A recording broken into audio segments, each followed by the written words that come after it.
It is 9:30 on a Thursday night, and you are tuned into Beltway Radio and Beyond, which can mean one and only thing. Tess isn't here, so I have to do the bell. It's ChipChat. Welcome to ChipChat, everybody. We were off last week, so apologies. The viruses are real. If you are Caucasian and watching the show, do not be alarmed. Tez does not look different. This is an entirely different black man. His name, you want to tell everybody who you are? Slim D. Slim D is here. He's back. He was here. You've been here twice now, I think, right? I think this is my second time. This is your second time? I believe it was over a year ago. Was a year? Maybe a little longer. Yeah, well, it's hard. It's hard to get on this show. It's backed up. Yeah. I've actually requested several times to get on this show. Yeah, so and I told you needed to do something interesting to get on the show. Yeah, we don't want to talk about that. No. Well, that's not why you're here. You're here to actually co-host the show. I am. So make sure you talk into the microphone and be funny for a change. Oh, that's hard. It is. Okay. Not the talking into the microphone part. Oh, God. Okay. So also we have a special guest who has new music out. Impulse is going to be joining us live via satellite in a little while. We have actually a premiere tonight. He has a new video of the next single off of his new record, that the record itself has not even come out. Just one song off of it has come out. The second one dropped today, and we have it, which is cool. It's good to know people. It is. We also have another special guest. We have, how do we explain this? The unstoppable crazy train of Congress. Thanks, Ozzy. Means that we need to check in with our intrepid Hill reporter, the Texas Tip. So we will be checking in with him. He is live on Capitol Hill with a bunch of information that we are going to need to know about. Everybody needs to know about. It's going to be, there's a Johnson. Don't get too excited. No. It's not Dusty Johnson. It's a real congressperson, by the way, called Dusty Johnson. For the record, Michigan has done nothing wrong. Till you prove otherwise, we're sticking to it. Is that what we're going to go with? Guilty until proven innocent? No. Maybe. No. Innocent until proven guilty. St. Jimmy of Ann Arbor would never do what you're alleging he's done, and you're all a bunch of crazy Ohio people for saying that. I don't know. It's a conspiracy against me, of course. Always. Yeah, everything is. All right. So we are going to have a special segment about that, where it's just going to be 20 minutes of me explaining that Michigan didn't do anything wrong. I don't even have to have any actual notes or allegations or even what I'm arguing about. No, this is something that really excites you. All you got to know is we didn't do it. Whatever they said we did, we ain't did it. Yeah, you probably did. You probably actually led it. No comment. Anyway. Going to be great. Also, if you call Domino's, too bad. They're all falling at the moment. I got to ding myself for that. You'll be in charge of the bell. There you go. That was terrible. That's the whole point of this show. That was terrible. Have you forgotten? No. Okay. Do you have a word? You have to come up with a word. Just a random word. Mike. No, you don't say the word now. You wait till I say... grab some, and then you say the word. And then I say my word, and then we have a break. Okay? I got a word? I think that I can do this. Also, because Slim D is here, we're going to ask him about car things, because some big stuff happened in the car world, and he's our resident car expert. Allegedly. Despite the fact that he drives a car that did not have something great happen this weekend. Yeah, they might. Yeah, I mean, they may. We'll find out. So, gonna be a packed show. It is. Already. We're already late. Great. Okay. Sit back, grab some chips. It's peanut butter time. You're listening to the best show, the only show, ChipChat on Beltway Radio and Beyond. Sweeps.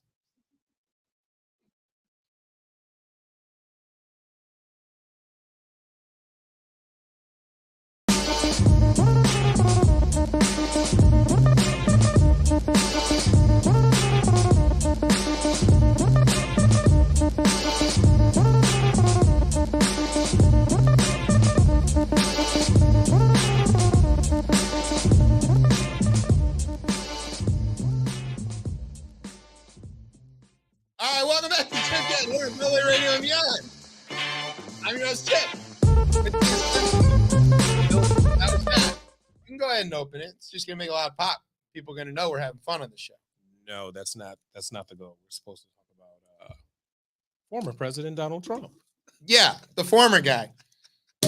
This one is called The Dominoes Just Keep Falling. Okay, so what we didn't get to cover last week, which is, I guess it's maybe a good thing that we took off, is because last week only 2 people connected to Trump's attempt to overturn the election had pled guilty. But that number has increased. So last week, Sidney Powell, most notably known for wearing leopard print on purpose. It's weird. Like at a press conference, pled guilty. And by the way she talks, it was the longest guilty plea ever.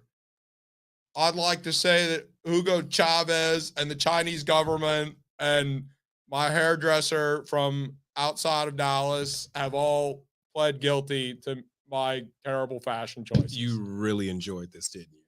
It was funny, but it was kind of like, well, yeah, of course she's going to plead guilty. She's guilty. And she doesn't want to go to jail for this, orange sack of shit. So do you have any warnings for me since I'm going to Fulton County tomorrow? Oh, Is there anything that you need me to do down there? Say hi to DC native Fonnie Willis. Will do. You can let her know that I will call her back eventually. I just haven't had a chance. She's not actually DC native. She was born in California, but she moved here when she was in first grade. So we'll claim her. Okay. We'll take it. She went to Howard too. So okay. Yeah, we'll take her. So yeah, say what's up. So the Kraken pled guilty. Mm-hmm. And then we're like, well, what good is a Kraken without some cheese? So the cheese man, Ken Cheese Bro, the Cheese Bro was like, yeah, I'd like to plead guilty too. Where do I sign up for that? Right? And the judge is like, well, which things do you want to plead guilty to? And he's like, all of them. And they're like, how about just most of them? So in both cases, they cut a deal that said, we'll plead guilty to like misdemeanor versions of the actual felonies that we committed. And Fonnie Willis was like, you got to give us a bunch of money. You have to plead guilty. You have to write an apology letter to all of the people in Georgia, which is funny because half of them can't read. And you know which half. So is it the red half or the blue half? It's the ones that voted for Marjorie. Fonnie knows how to read. I'm going to guess all of those people know how to read. That's why they voted the way they did. So, and you have to write an apology to everybody in Georgia. And most importantly, you have to testify truthfully in everything else we ask you from the rest of forever. And not just what we ask you here in Fulton County, said Fonnie Willis, but what anybody asks you, namely Jack Smith. So Cheese Bro was like, yeah, I'm going to be guilty. And that kind of like that, it didn't shock me because like he's young enough. He still wants to have a career. He's a Harvard educated lawyer. He definitely knows better. It's true. And it kind of struck me that like when raving lunatics like Sidney Powell plead guilty in your RICO case, you're like, well, yeah, but who's going to believe her? She's a raving lunatic. But when the Harvard lawyer, who nobody had heard of until it turned out he wrote the entire plan of how to overthrow the government, is like, yeah, I'll plead guilty. You should be worried if you're Donald Trump. You should be very worried because this guy literally knows. Do you think that he is really worried, though? Yes, as evidenced by how much he's been flipping out in the last week. He even stormed out of court. We're going to talk about that later. Yeah. Yeah. So, like, Cheese Bro was like, yeah, I'll put some provolone on that one. And he's out. He says, I'll plead guilty and I'll tell everybody everything I know. And everybody is like, all right, cool. We expected that. Both of them had asked to move up their trial date. They both asked for that speedy trial stuff, and it seemed like they were either going to get found guilty or plead. So do you think that they set out to snitch on themselves? How do you think that this all planned out? I think they wanted to see how far they could get and what kind of a deal they could get out of the prosecutors. And the prosecutors, I don't think either of them had any intention to go to trial. No, I think they had every intention to plead eventually, but they wanted to see what they could extract. Okay. And the prosecutors really wanted this plea deal as well, not only because it saves them a lot of time and not having to go to court and, nail these idiots to the wall, but also if they go to court to put Powell and Cheesebro in jail, they have to show all their evidence. And then Trump could use that to try to, cobble together some defense in his trial. But by doing these plea deals, they don't have to show anything. I mean, they had to give it over in discovery, but as we found out, Trump's lawyers are fucking awful at their jobs. They checked bench trial when they meant jury trial. Did you really expect them to check something else? No. As a matter of fact, when we get to that bit later, where the judge in New York is like throwing $10,000 fines at everybody who looks at him sideways. They're like, what did they think was going to happen? So anyway, all right. So we're like, cool. Like that was kind of expected. But then this week, early this week, another domino falls. And it's not one that I expected. Why not? Because she looked less crazy than the rest of them. So less crazy when we're describing them as a whole. The entire Trump legal defense team, which I want to point out, were often introduced together by Donald Trump. Yes. Since they've all pled guilty, guess what he said about them? They're incompetent. I've never met them. I don't know these people. I've never heard of them. They asked me to do stuff for them. The things that he writes on Truth Social are like if you gave a 5-year-old a dictaphone and let him just say anything he wanted to. It's completely crazy. But none of this is shocking. No, none of it's shocking. It's but hilarious, it's funny. actually. Yeah. It's not this is not breaking news. This is just funny. So Jenna Ellis, the third lawyer, she's a lawyer.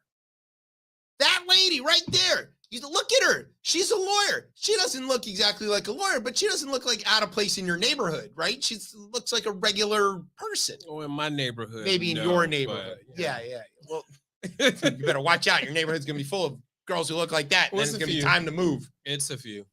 Wait till they start walking their dogs around by themselves after dusk. No, that's when you know it's time to go. They're jogging. Oh, by themselves? Yes. To the Starbucks. Yeah, well. Good Lord. Look, the neighborhood's gone to shit. I don't know what you're talking about. Gentrification is a sin.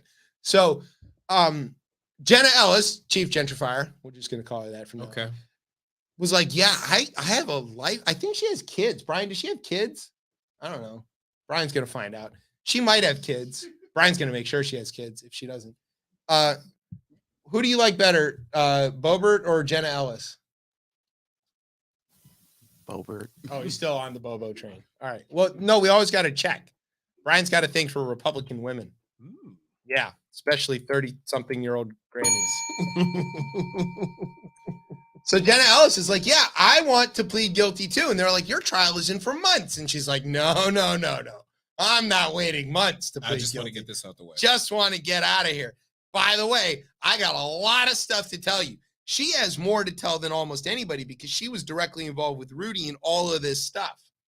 And remember that Fani Willis has charged all of these folks under the RICO laws. And as you remember, RICO is for racketeering. And if you are part of a racket, generally speaking, the way this works is you get the pawns to all fold and turn in the guy at the top. Isn't Sheen on this as well? Didn't they just get some RICO charges against them? Maybe? They did. Oh, the clothing. Yeah. That they did get RICO charged. They did. Because they're a pyramid scheme or whatever. Yeah, and I ordered some clothes from them recently. Did you? So I did. Is it, how do you pronounce it? Is it Shein or Sheen? Sheen? I guess it depends Shine? on who you are. No, it's not Shine. I know that. It's not Shine. It's either Sheen or Sheen. That sounds the same. I know.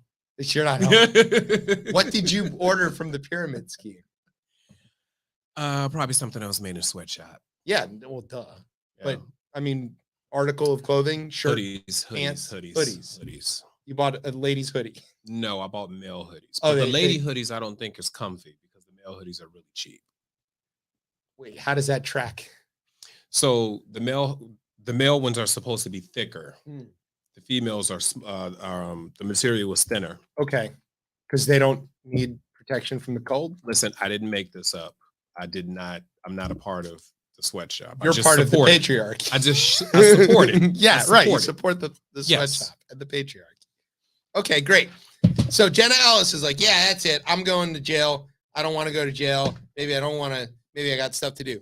Ellis is the fourth Trump co-defendant. There was another guy, by the way. He's not a lawyer, though. He's a bail bondsman. But he was part of the people who ripped apart the voting machines in Coffee County, which is a real place, by the way. Where's Coffee County located? Next to Fulton County. No, it's a little north and west of it. It's in Marjorie's district, though. I wonder did I drive through there when I went to get the moonshine when I was on my way to Tennessee? It's possible. Yeah, if you're on your way to Tennessee from Atlanta, you definitely went through Coffee County. Oh, wow. So I probably bought moonshine. Breaking news. Also, don't get out of your car in Coffee County.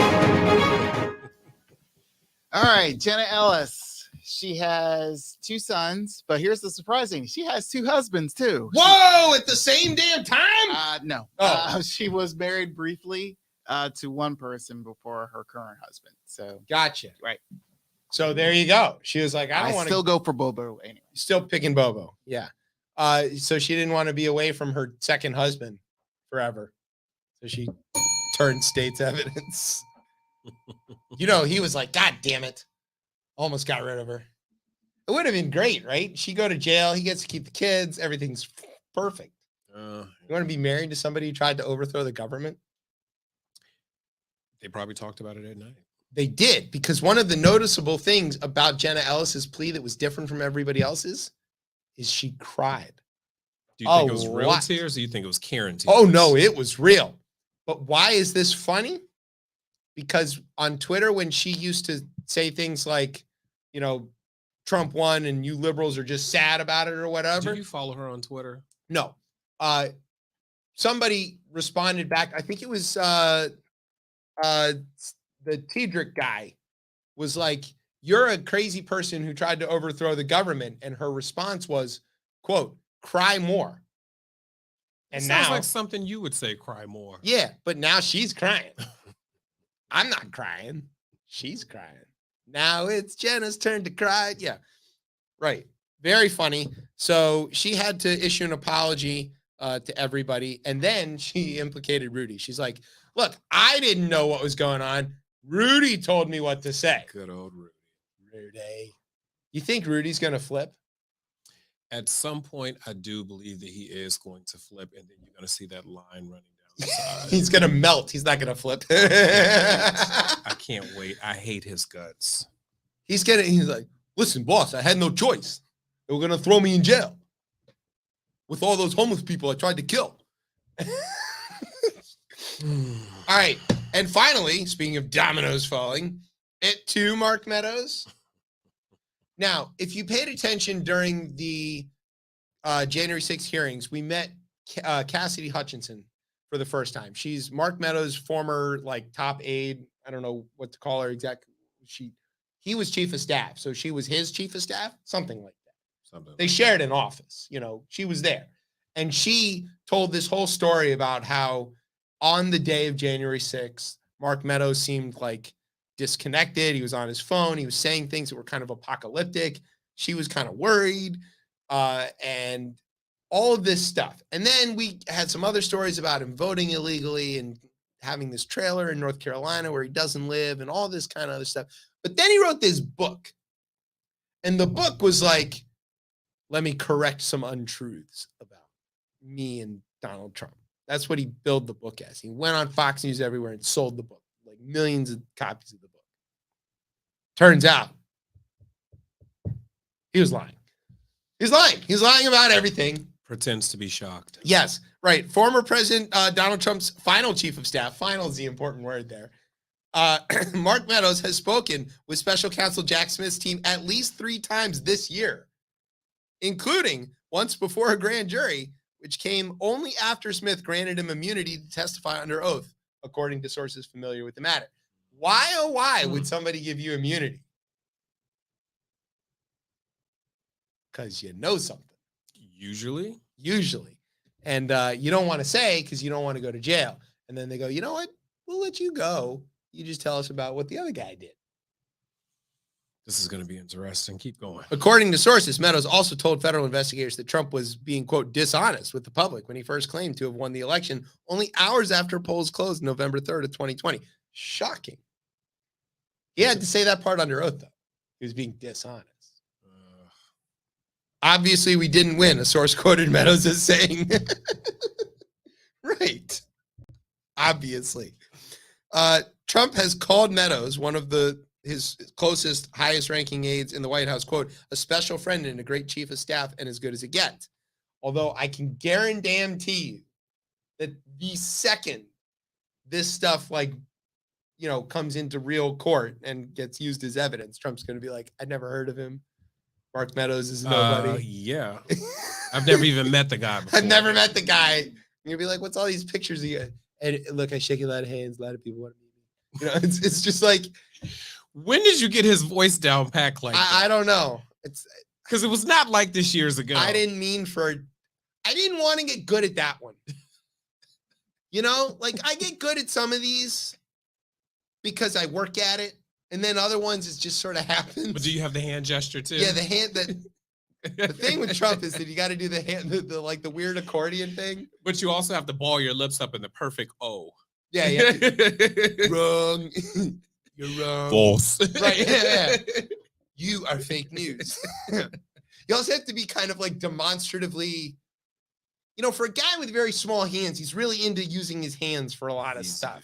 He's very descriptive with his hands. But he's not Italian or Jewish. I don't know where he got this whole thing from. Nasty woman. Nasty woman. I love the nasty woman thing. Of all the things that he's called people. So like he's got this, running list of insults and weird names. Today he was all on Maggie Haberman. He called her Maggot Hagerman. I don't know why that's. I really am not kidding when he sounds like an elementary school kid, like trying out insults. He got really hung up on saying that Michael Cohen choked, except he spelled it chalked, CHOCKED. And he did that maybe once several posts ago, and everybody called him on it. And then just like the Kofefi thing, he didn't say like I mistyped or just retype it correctly the next time. He stuck to it. So now every time he talks about somebody choking, he spells it chalked. Like you do to your wheels. He's such a psychopath.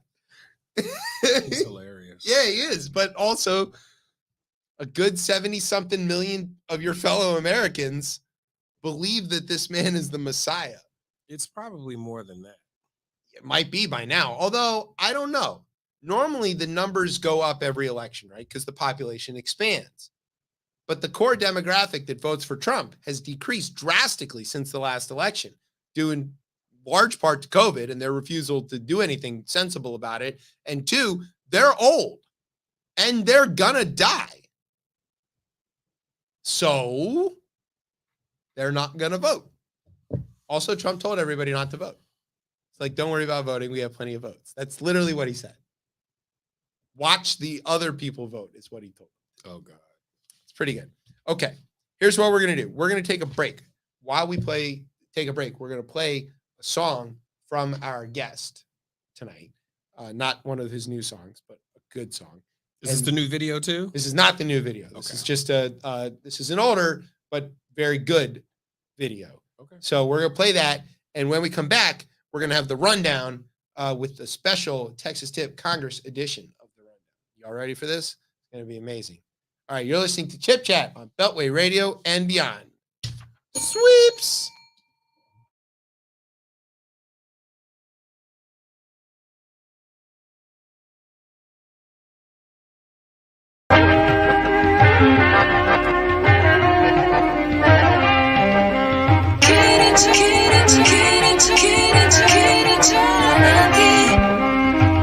I get built and burn bridges with the same words. Watch a brain burst. Egg-headed chicken came first. Then the people did my style dirty. Turned me to a wild turkey 101. Nobody wanna hunt. Owning up to the suspicious ways. Accumulating status. Called a heritage. Considered a sacrificial statement. Never made it through them front line gates. great accomplishment. Process in and out, personal recognizance. Word is born and never unsecure. People that I hurt before deserve it more than me, so I converted force. Reverse the course of all attacks. Monkeys off my back, feel sympathy. If you think this is an act, I crack the mold with golden wings and fly the skies with all the steam. I use discretion and protective thoughts, but still I show my teeth. We play this game, I hide and seek till every savior you believe. Never learn to spare the rod, and I put that on God.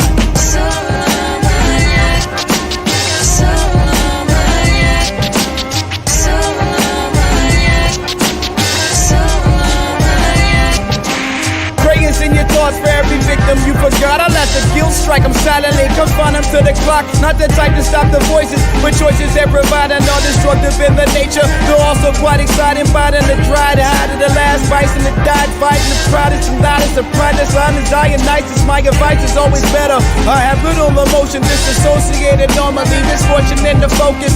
Photographic memory, remember never's a cloudy term. Make mistakes on the daily, a johnny learn. Not everyone will get a turn. For all parties that's concerned, I got a signature scar from every bridge I can burn. Got a jar full of flies circling around my eyes with accumulated energy. Always judge why we play this game of hide and seek. Tell every savior you believe we exist to do a job, and I put that on God.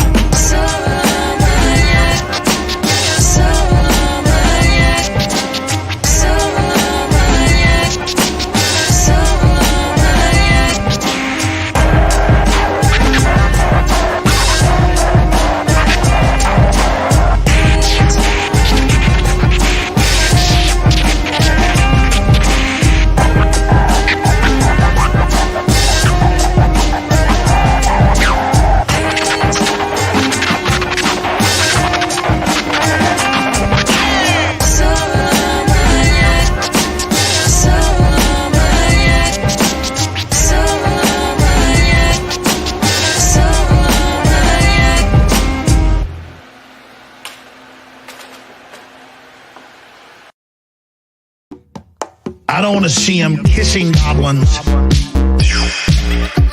ingratiating goblins, in bed with a goblin. I don't want to see him kissing goblins, succubus with goblins, ingratiating goblins, in bed with a goblin. I don't want to see him kissing goblins, ingratiating goblins, in bed with a goblin. I don't want to see him kissing goblins, ingratiating goblins, in bed with a goblin. Dump it. Charging into a goblin's nest, some goblin vomit and slop and blood on it, especially up to his ankles. Trump charging into a goblin's nest, some goblin vomit and slop. Goblin vomit and slop. I'm not expecting him to not get dirty slop. Kissing goblins, ingratiating goblins, succubus with goblins, in bed with a goblin. Kissing goblins, ingratiating goblins. I just don't want to catch him in bed with a goblin, in bed with a goblin, in bed with a goblin, in bed with a goblin. I just don't want to catch him in bed with a goblin, bed with a goblin, bed with a goblin, bed with a goblin.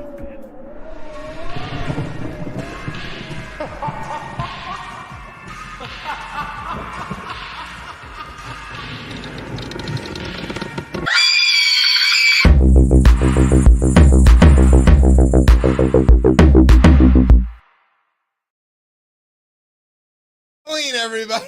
Welcome back to Chip Chat And here we're back. on Beltway Radio and beyond. I'm your host, Chip. With me is Slim D. Say hi to the people. In the flesh. There you go. Oh, easy there. I don't know what kind of show you think we're doing here. Speaking of which, we're about to talk to a guy called the Texas Tip. Okay, so Congress is in chaos. Specifically, the House is in chaos. Before we get to our intrepid Hill reporter, I do want to read an interesting story. Weirdly, I got this out of the Daily Mail, which is from the UK, but the quote was here in America.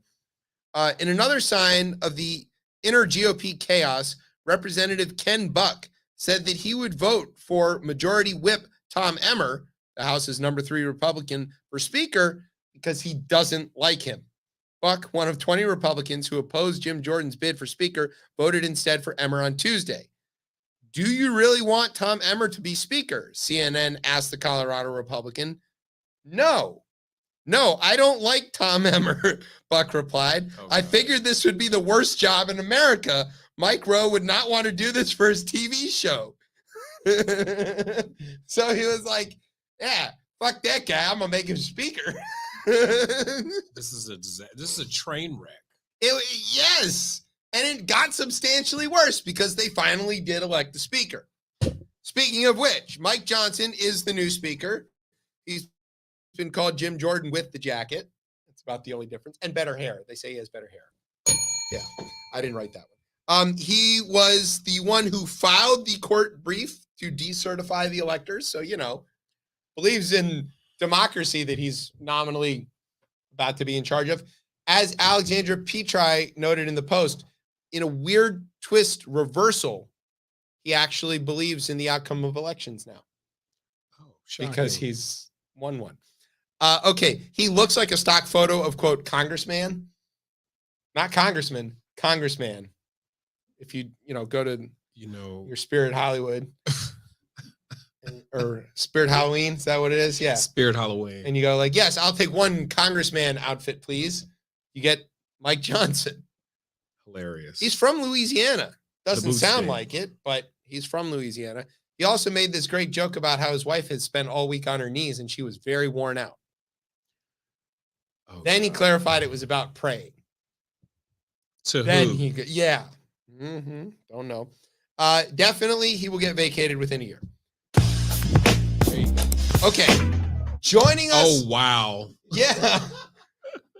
Joining us live from Capitol Hill is our intrepid Hill reporter who isn't Matt Laszlo, the Texas Tip.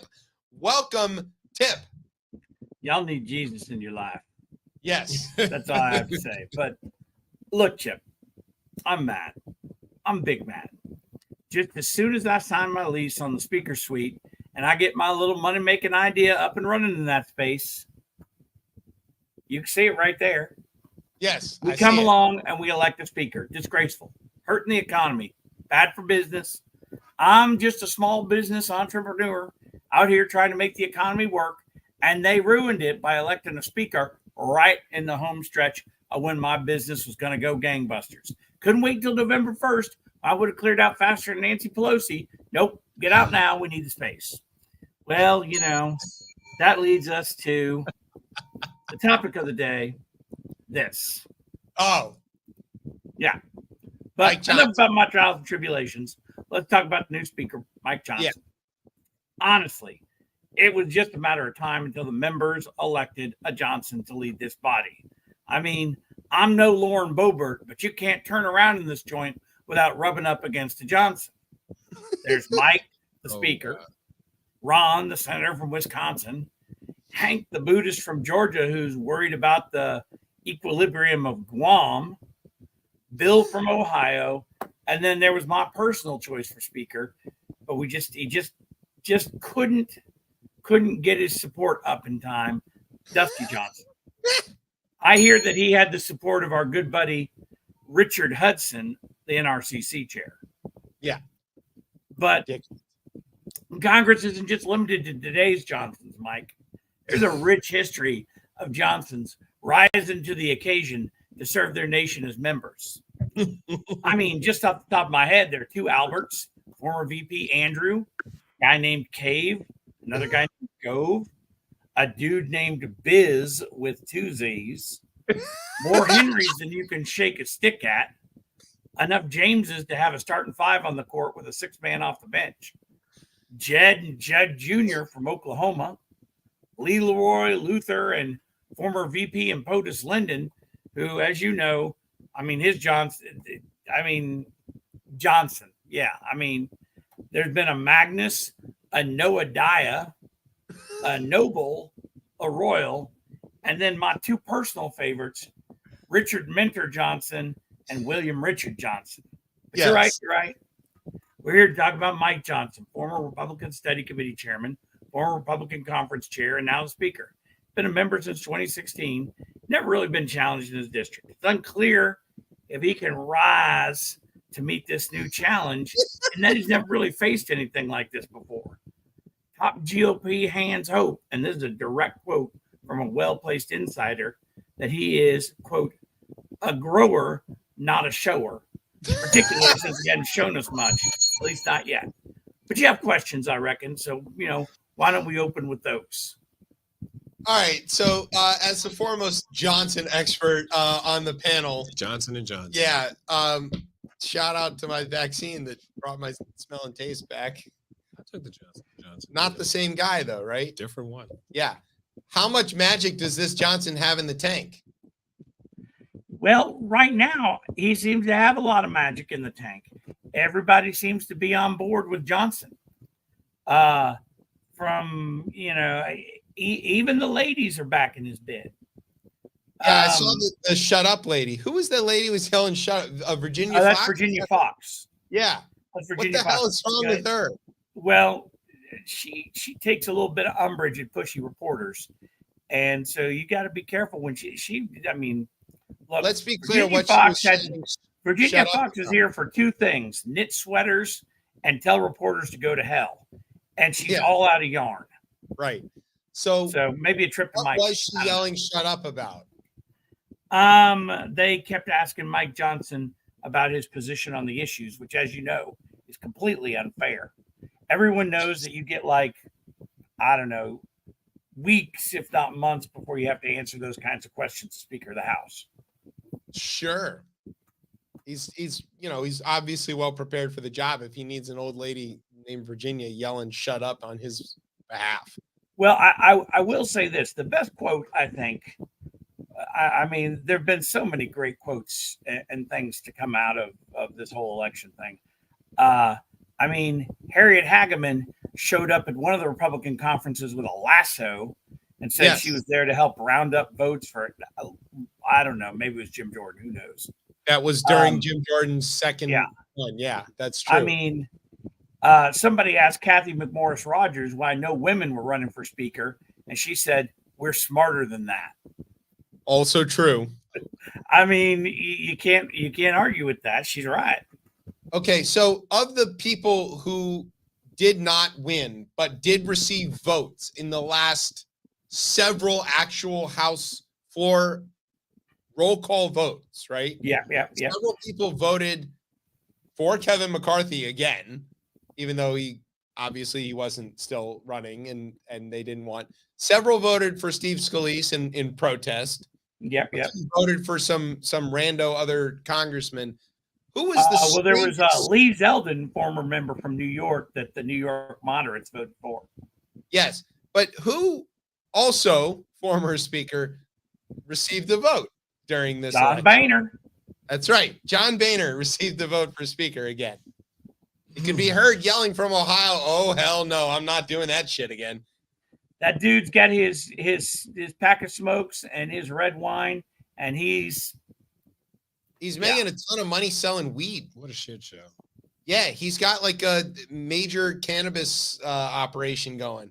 In Ohio? I don't know if it's in Ohio, but he's like the big money It's not guy. in Ohio. Yeah, It's pretty hard to sell weed in and America. drunk all the time. That's a good life. Despite what that dealer on the corner told you, it's pretty hard to sell weed in America. Yeah, well, not for John Boehner. He's making a killing at it. Also, I think his wife owns the tobacco companies, which is true. Heavily involved. Yeah. Okay, Tip, what can we expect the Johnson speakership to be like? Is it going to be kind of a hard charging sort of Johnson speakership, or more of a softer, easy landing kind of Johnson speakership? Well, I think the most important thing, Chip, is that it's going to be a hands-on speakership. He's a hands-on Johnson kind of guy. Before legislation is considered on the floor, all of the members are going to have to gather in a prayer circle and lay hands on the bill so they can feel what God wants them to do with that particular piece of legislation. That's right. It doesn't matter if it's renaming a post office after Deputy J. Edgar Bucknuckle or passing the Energy and Water Appropriations Bill. WWJW. What does Jesus want? There was a congressman who made a claim that God God's hand was behind Matt Gaetz crashing Congress just so that Mike Johnson could become speaker. And if you Is don't God's see hand that, behind you Matt must- Gaetz calling the chair of the Ways and Means Committee a closeted homosexual? I don't know where God's hands were with Matt Gaetz, but I know where I his said, I don't were. know where Matt Gaetz' hands were, for that matter. Yeah. Okay, so does Matt Gaetz still actually control Congress?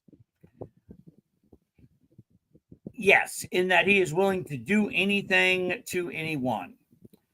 Yeah, that seemed evidently clear. Well, I mean, you know what they say about the difference between Congress and the Library of Congress, don't you, Chip? No. Library of Congress doesn't let you bend over the pages.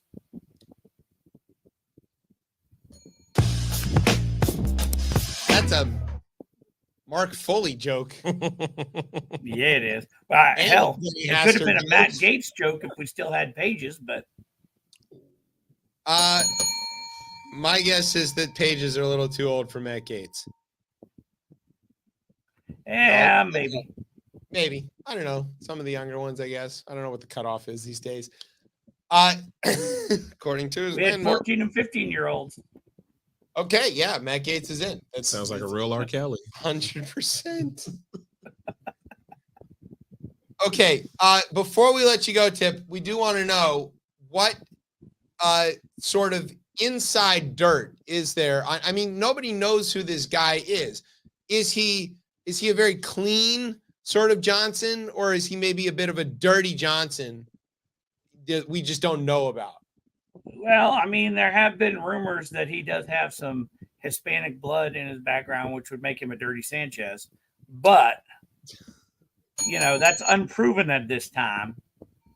Right now, he just appears to be the, you know, equivalent of every pastor you see on the Prosperity Bible circuit.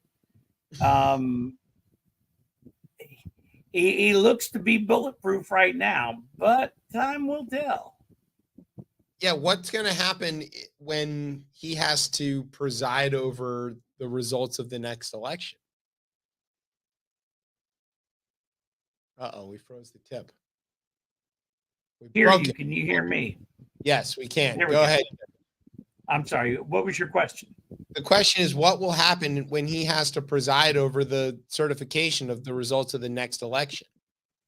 Oh, you think he'll make it that long? Shit. I don't know. Is he a short or a long Johnson? Look, you know, he's white. Slim D will tell you what that means. And he's not Jewish either. Yeah, right. Oh, thank God. So, We've you got know, enough problems these days. We're not claiming any of this other y'all stuff. can, you know, y'all can pull out your measuring sticks on that one, boys, but I don't think I have to explain it. Oh God. No. Do you have any questions about the incoming Johnson? I am all set on the incoming Johnson. How do you feel about incoming Johnson? The Johnson is fine. Yeah. Are you an incoming Johnson or a outgoing It Johnson depends sort on of what guy? day of the week it is. Is it? That's well. do- When he finally loses his speakership, he'll be an outgoing Johnson.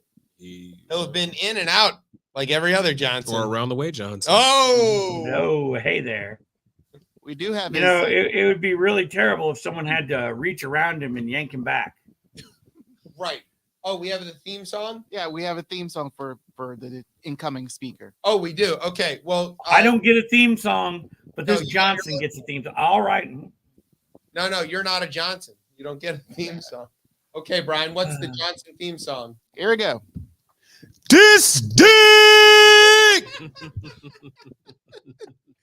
And that's just about his voting record. Oh. Yeah, right. All right, Tip. Here's what we're gonna do. We're gonna take a break, and we're gonna let you go dig up more dirt on this Johnson. Let me tell you. I mean, I'm already neck deep in Johnson's. God. All right. I mean, I can't even turn my head without getting hit by a Johnson. Yeah, there's way too many Johnsons in Congress. No wonder no women wanted to run for speaker. Okay, here's what we're going to do. We're going to take a break. We're going to let the tip go. We're going to listen to or play a song from our guest who should be coming up shortly. You are listening to Chip Chat on Beltway Radio and beyond. Yeah. Johnson.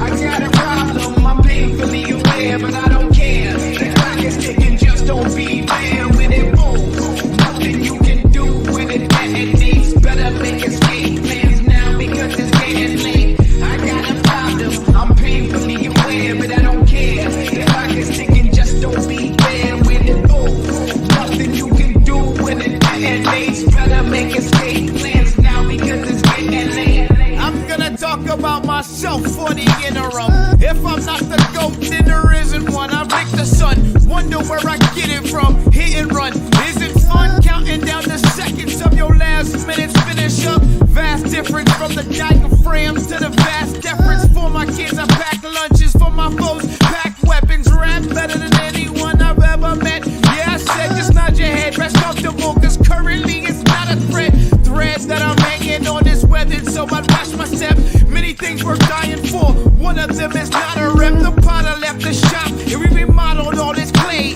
Attacking what you built, till you watch it fall away. It's all decay, okay, cater to the cattle till it's time to eat. Grinding peaceful, laying all the bambas once I find my sheep. If you live the pain inflicted, gonna hit you kinda deep. Forensics can't identify the skull, cause they can't find the teeth. They can't find the teeth.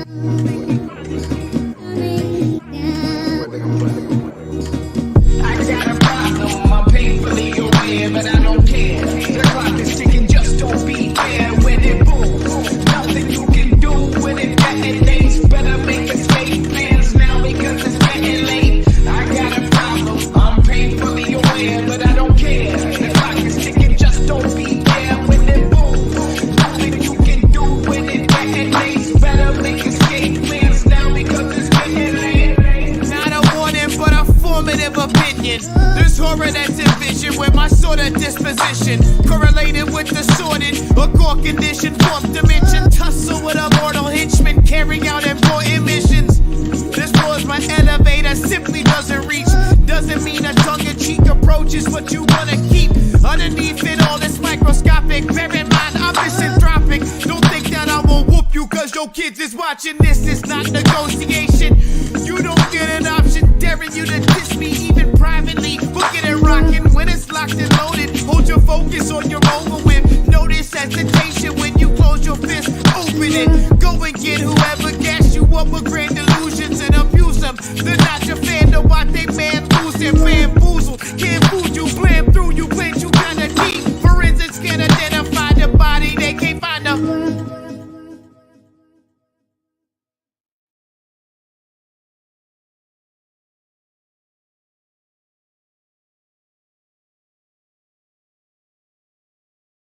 Camp, if you want to get it. Welcome back to Chip Chat here on Beltway Radio and beyond. I am your host, Chip. With me is Slim D. In the flesh. Yeah, okay. You're working on that. Yeah. Nailed it. You watch that show? No, I do not. I love that show. I hate that show. My wife watches it with the kids. The kids love it. Of course they do. Think They're this little is mice. so much fun. No, they have such a good time with like look at that cake. Oh no, look at that cake. And then they go, look, they did a bad job. That's nailed it. And we go, right. That's the joke. We get it. And they do it over and over and over again. Yeah, but it's still funny. I don't know why. I mean, you don't have any expectations, right? Like each time you see it, you know all the bakers are bad. I can't wait for your kids to get old enough to annoy you. I mean, they don't annoy me now, but they are pretty funny. I don't think that they probably ever will because you probably just have that personality where you just can't be annoyed by your kids. I think it's funny. Well, no, I can be annoyed by kids, but like they're yours, not kids. Yeah, I don't know. They're pretty. I don't know. The middle one, she's got really good like comedic timing, and she gets it. She knows how to be funny, and she writes good jokes. The older one struggles at it, but she's getting there. And Baby Meatloaf is always funny and charming. Of course. Yeah, because Okay, so now we've come to a part of the show where normally this would be the Tez talk, but Tez isn't here, and that is unfortunate for him because we got this like incredible story this week that was the most Tez intersectional story you could possibly imagine.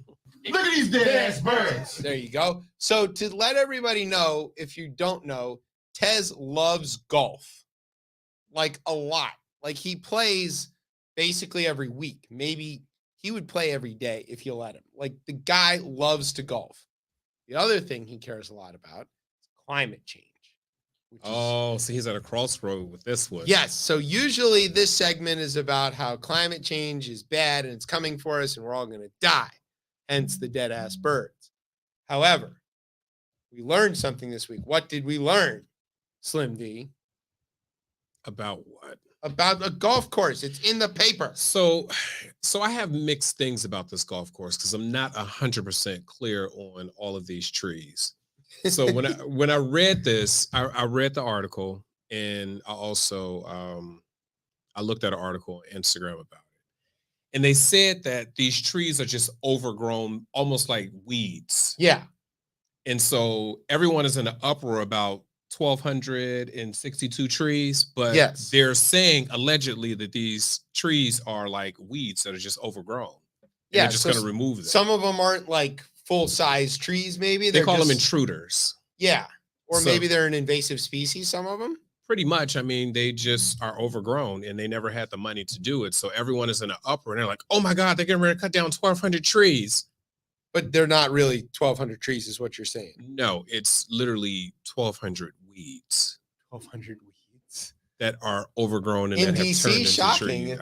I wonder why it smells so good. So to set the scene, there is a park in DC called Rock Creek Park. Mhm. It's a big park. It's the huge part. And it's long, and there's a lot of stuff in this park. I mean, people use it for all kinds of stuff. There's hiking trails. There's Carter Barron is there, the amphitheater. There's this big tennis complex. A lot of people don't even know that's there, but there's this, giant tennis stadium with all these courts and all this kind of thing. It's a really nice part. Yeah, there's a lot of stuff, and also inside of it is a whole golf course. It is. Now I know. I didn't know anything about this golf It's been course there for until now. 100 years. It has. I didn't even know they had golf 100 years ago. I'm making that. Of course they had golf 100 years ago. What else were they going to do with all of those people that they had recently freed? So, in any case, there's this golf course there, and it's in bad shape. It's been neglected for a long time.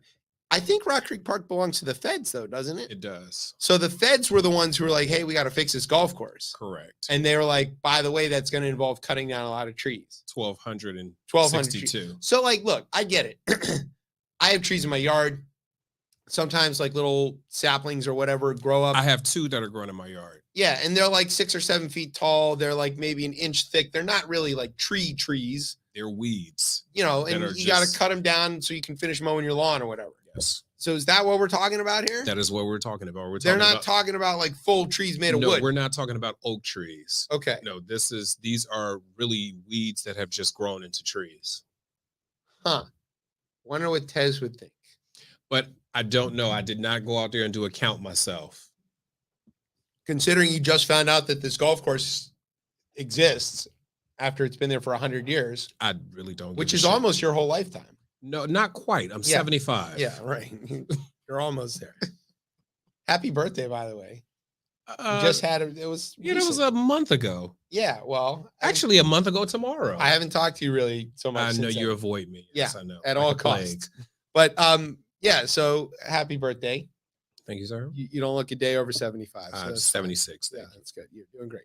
So Ward 4 is where this is. The people are mad. They're in an uproar because no one reads anything. They just read a headline and they just run from that. They go, there's trees. We got to save them. It's like, what the fuck? Like all of these trees, they're getting ready to cut down these trees, these bastards. And they had this idea that the golf course is like an illegitimate use of the resources or whatever. So they think that this in the golf course, actually, I did a lot of reading on this today because I saw it on Washington Probs on Instagram. And so I did some reading on it. And I was like, what the fuck is this about? So actually, the golf course is utilized by a lot of underprivileged kids. Yeah, because it's a public golf course. It's utilized by a lot of underprivileged kids throughout the city. So it's people that would never have had access to a golf course. Right. So they're just trying to. They're basically cleaning it up. It looks like a shithole, and they're cleaning it up. Well, A shithole of 1,262. Apparently weeds. not, because they have to like extend the public comment period on what to do about this for It's another like 6 DC. months. Every fucking thing in DC requires 15,000 signatures, and once one person gets a hold of something, it just becomes a Do you bigger think issue. each hole on the golf course has its own ANC commissioner? Probably.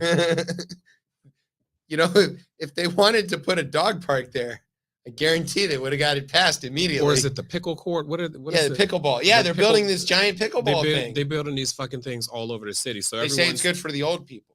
Well, everyone says it's actually good for carjacking. It's going to help with the carjacking in the city. Hold on, how? They just say just add one.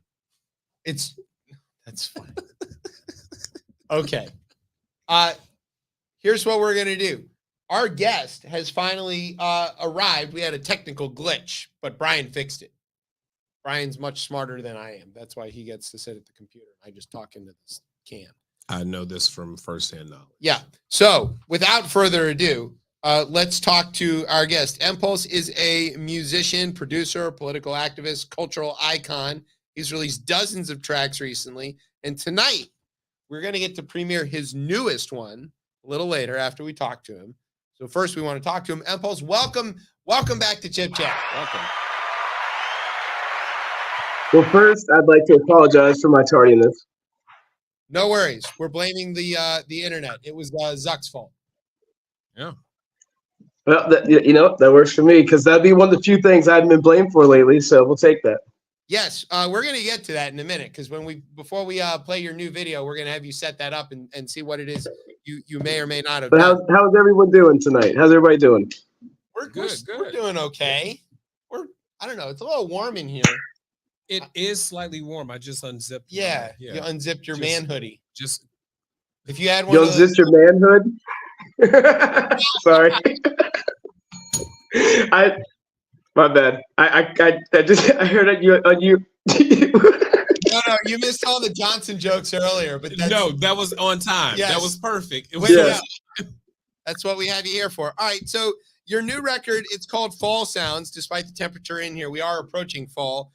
Where I live, fall sounds like crunching leaves and women in Ugg boots. What does fall sound like to you? Fall sounds to me, riding in my pick-em-up truck, just riding around hoping nobody tries it in my small town, Right. That's what it's at. Fall. No, I'm kidding. So my bad, man. I need some levity right now. Fall to me, it's like my favorite time of year in Virginia, because you can get every single season in the same day. That is very true. It happened today. I had my heated seats on this morning, and then this afternoon, AC blast. AC blasting. Yeah, of course. So yeah. Like I was just outside. I actually had been running around all day and all that, but like I've had a sweater on today. I've been shirtless and been in a t-shirt all on the same day outside. Yeah. So it's like you can't beat that, man. I started the morning in a corduroy jacket, and now I'm in shorts and a Hawaiian shirt. Yeah, whatever this is. What is this shirt? So to me, the sound of fall is freedom, and and constant movement. There you go. And pumpkin spice. Ugh, gross. That's not a sound, but okay. Oh no, and a candle, and at least one candle with like the word autumn in it. Cause I've got my autumn harvest candle over here. Gross.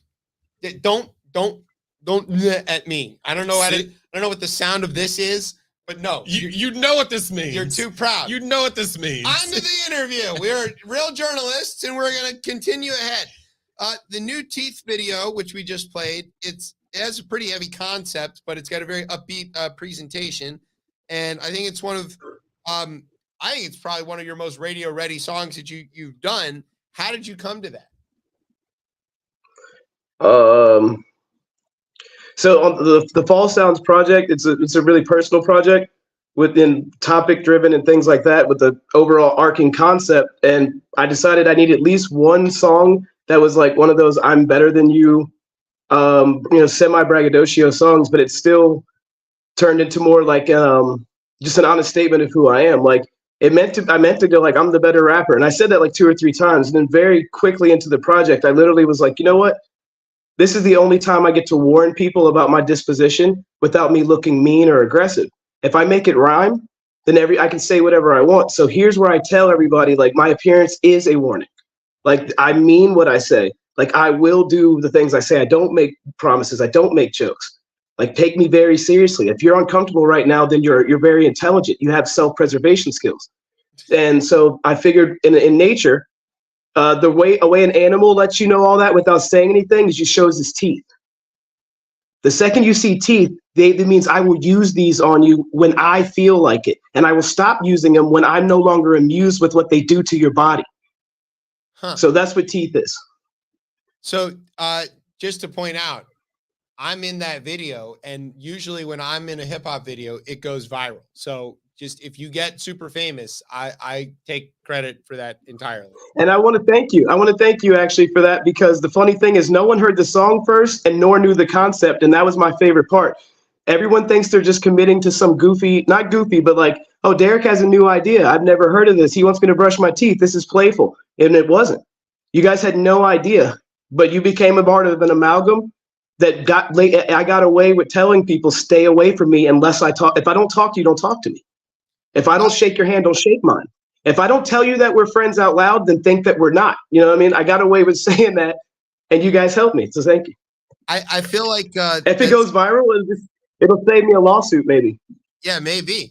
I think it's sort of like a trust thing, right? Like, because, you know, we know you and we like you, and you know, I sort of trust that you have relatively good judgment. I didn't mind giving you a few. Yeah, right. We are both girl dads. I think it's my homegirl's company. It's my homegirl's company. So I just wanted to Raising Vaginas. I just wanted to shout it out. But yeah, no. Then I wanted to say, like, no, the trust was. Like I said, I loved it because I literally asked friends of mine. I didn't ask like random people on the internet. I asked people. Everyone I asked, like, your number's in my phone. You know, like, I consider you somebody in my life. So Mike, like I said, I appreciate it, man, because you had no idea what I was gonna do. I said, give me a video of you brushing your teeth from like the nose down, or I'll even just let me crop it, and you'll like it, and I thank you already.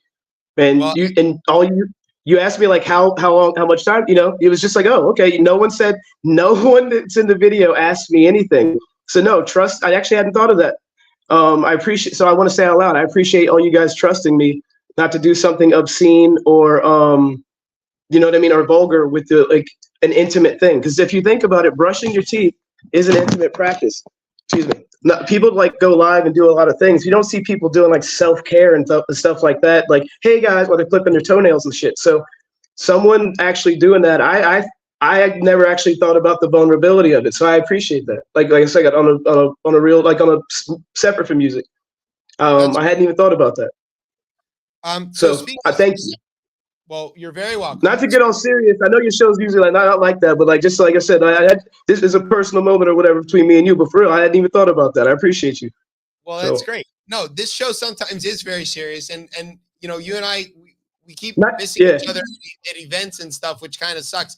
I owe you a hug, but you know, absolutely. A little virtual one here. So, speaking of not music things, we know you're also known for being a political activist. You're working mostly on civil rights things here in the DC area, Northern Virginia. So how has that work crossed into your music, and what is this? Does this album have anything to do with that? It's funny because like the political part, because as you know, because we've actually spoken, I don't actually know a lot about politics. So it becomes political because I influence local politics or deal with them, but I actually don't know them at all because I don't care. To me, I always operate on a human level, on a universal level, and if it fits politically, then that works. Otherwise, I don't give a fuck. And people always associate me with the left wing because I don't want to assault women and stuff, which is like a right wing thing, and like I don't want to, you know, wipe out entire ethnicities, which is a right wing thing. But I'm actually not a Democrat because Democrats would disarm me. And then the right-wing people can do all that stuff we just talked about to my people. So I actually don't check for any of them because they're both wings on a bird. And the funny thing about a bird is if you break its wings, it still has a spine and it can walk around and still survive. But if you break its spine, it can't fly. You ever notice that? Yeah. So you keep the spine aligned where you want it, and then the wings can do whatever they fucking want and play around. So I like to break wings, and I'd rather walk around. With that being said, yeah, I wanted to put that out there. So that the way that turns into my music is like I made a conscious effort, like on certain projects, to always do something that was like is serious to me. And I would assume if it's serious to me, it's gonna be serious to my people. Or even if it's not serious to me, I hadn't thought about it. If it affects my people and is brought to me, then we have to approach it. You know, like I did a song called Breaking Point, where I talked about there's only one solution for child molesters. No one ever talks about that. We talk about all these other things, but there's only one solution. I'm not going to say it because I don't want to get you guys in trouble, but there's only one solution, and we all know what it is. All right?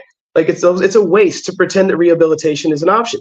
There's only one solution. So why are we not saying this? So I knew the only way I could get away with saying that is to do a song. So when I have an extreme feeling or extreme opinion, I just do a song, and then typically it becomes, I guess, political. Part of the political theater, because someone has made that thing politics. And so like locally, you know, I'm an anti-domestic violence advocate. So that's how I got roped into a lot of like the local stuff. And I have several songs about the only thing to do to guys that do that is to show them what it feels like. And I'll say it like that, you know what I mean? Argument there. So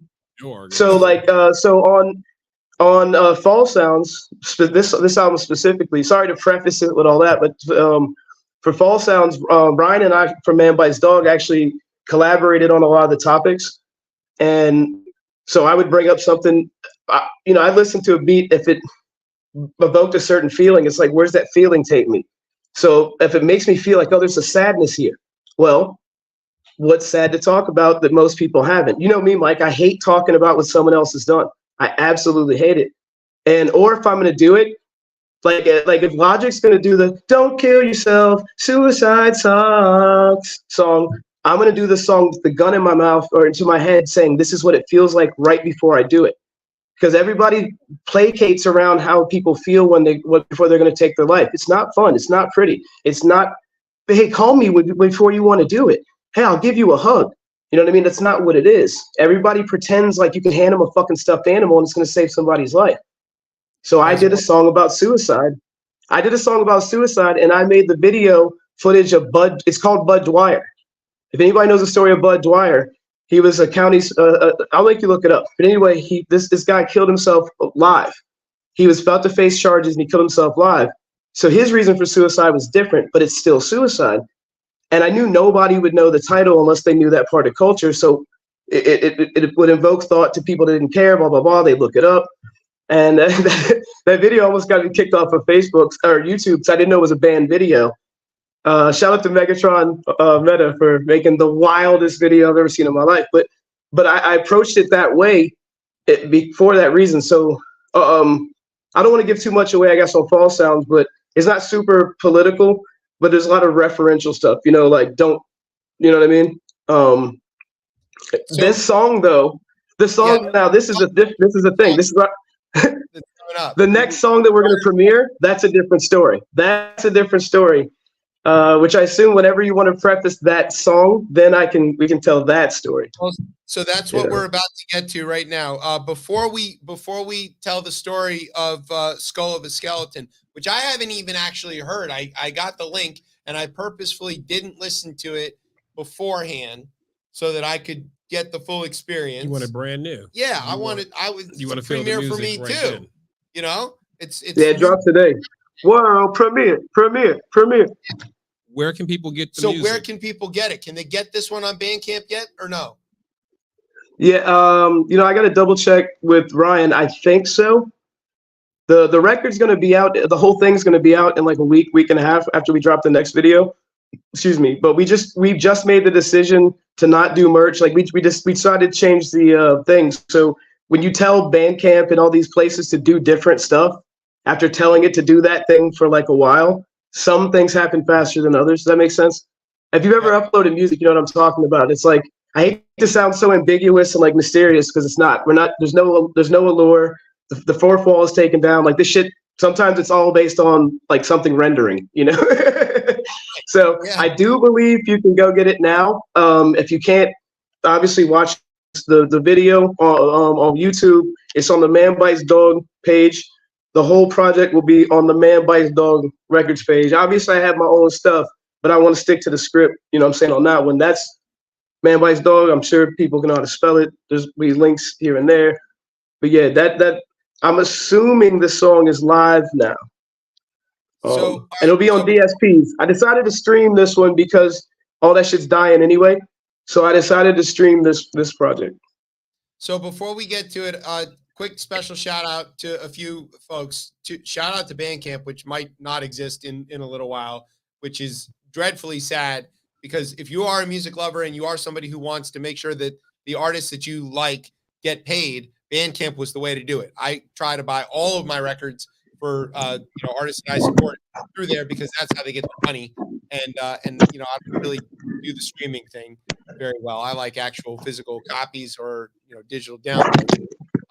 Also, special shout out to the rest of Man Bites Dog Records. We've had many of your label mates on the show over the years, and it's a great record label. I highly recommend you follow them on all the platforms. You are going to be very, very pleased with all of the music that you're going to get access to.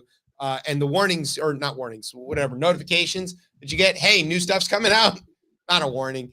It's a notification. New stuff's coming out. Get ready to download it. You're going to love those, and they hit your inbox. You're going to be happy. Shit's dropping. Yeah, new shit's dropping. Okay, so all of that is to say, go follow Man Bites Dog everywhere you can. This new song that we're going to play is called Skull of a Skeleton. Go ahead and set this up for us and explain to us what's going on in this song, in this video, and what it's all about. And don't get us try to make it brief. I'm so languid. No, trust me. My lawyer's already told me what I can and can't say, so I'm good. Yeah, so the Skull of a Skeleton is actually the name of a Van Gogh painting, one of my favorite Van Gogh paintings. And this was a song Ryan and I talked about, where we wanted to talk about, artists, maybe even, I guess creators in general, that weren't appreciated as. Can you guys hear me? Oh yeah. We good? Just wanted to put full screen so that everybody could hear and see what you're saying. Oh, okay, my bad. Thank you. Sorry about that. Yeah, so this song Brian and I talked about. I'm looking at the wrong part of my phone too. I've been fucking up the whole time.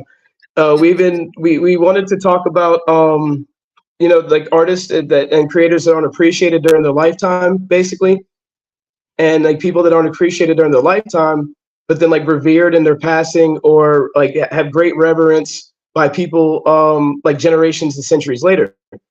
And so we wrote the song. We did the song like a year and a half ago, something like that.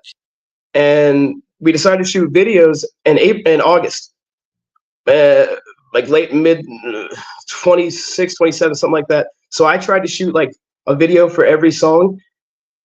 I was shooting 2 and 3 videos a day. I'm an independent contractor, so I took 3 days off and I shot like 9 videos, and myself, all self-shot by myself.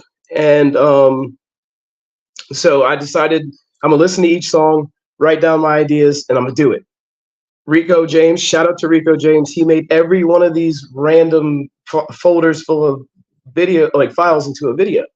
And for this one, all I kept thinking was, how can I represent feeling taken advantage of? How can I represent feeling like completely misrepresented and hated and all that other stuff?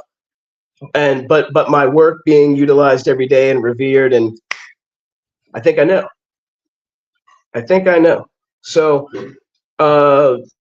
this is a place I've driven by like 1,000 times. I live in the area, and so I was like, you about to go out? Yeah, let me do this. This is live radio. This is how it works. Yeah, I know. I didn't know if the dog was getting walked right now. But yeah, so anyway, let me cut the chase. So I went to the spot. I went to a couple of spots. You'll see in the video. I went to a few spots, and I talked about how I was going to go to those spots on live TV. My stalling was actually to think about what I'm allowed to say. That wasn't just because of that. That was actually, I was trying to be slick. But I decided to go to a couple of sites and get some footage to represent a certain people in my area that I happen to know a lot about. And I know that those people were not loved and revered and respected for who they are and what they did, and still aren't.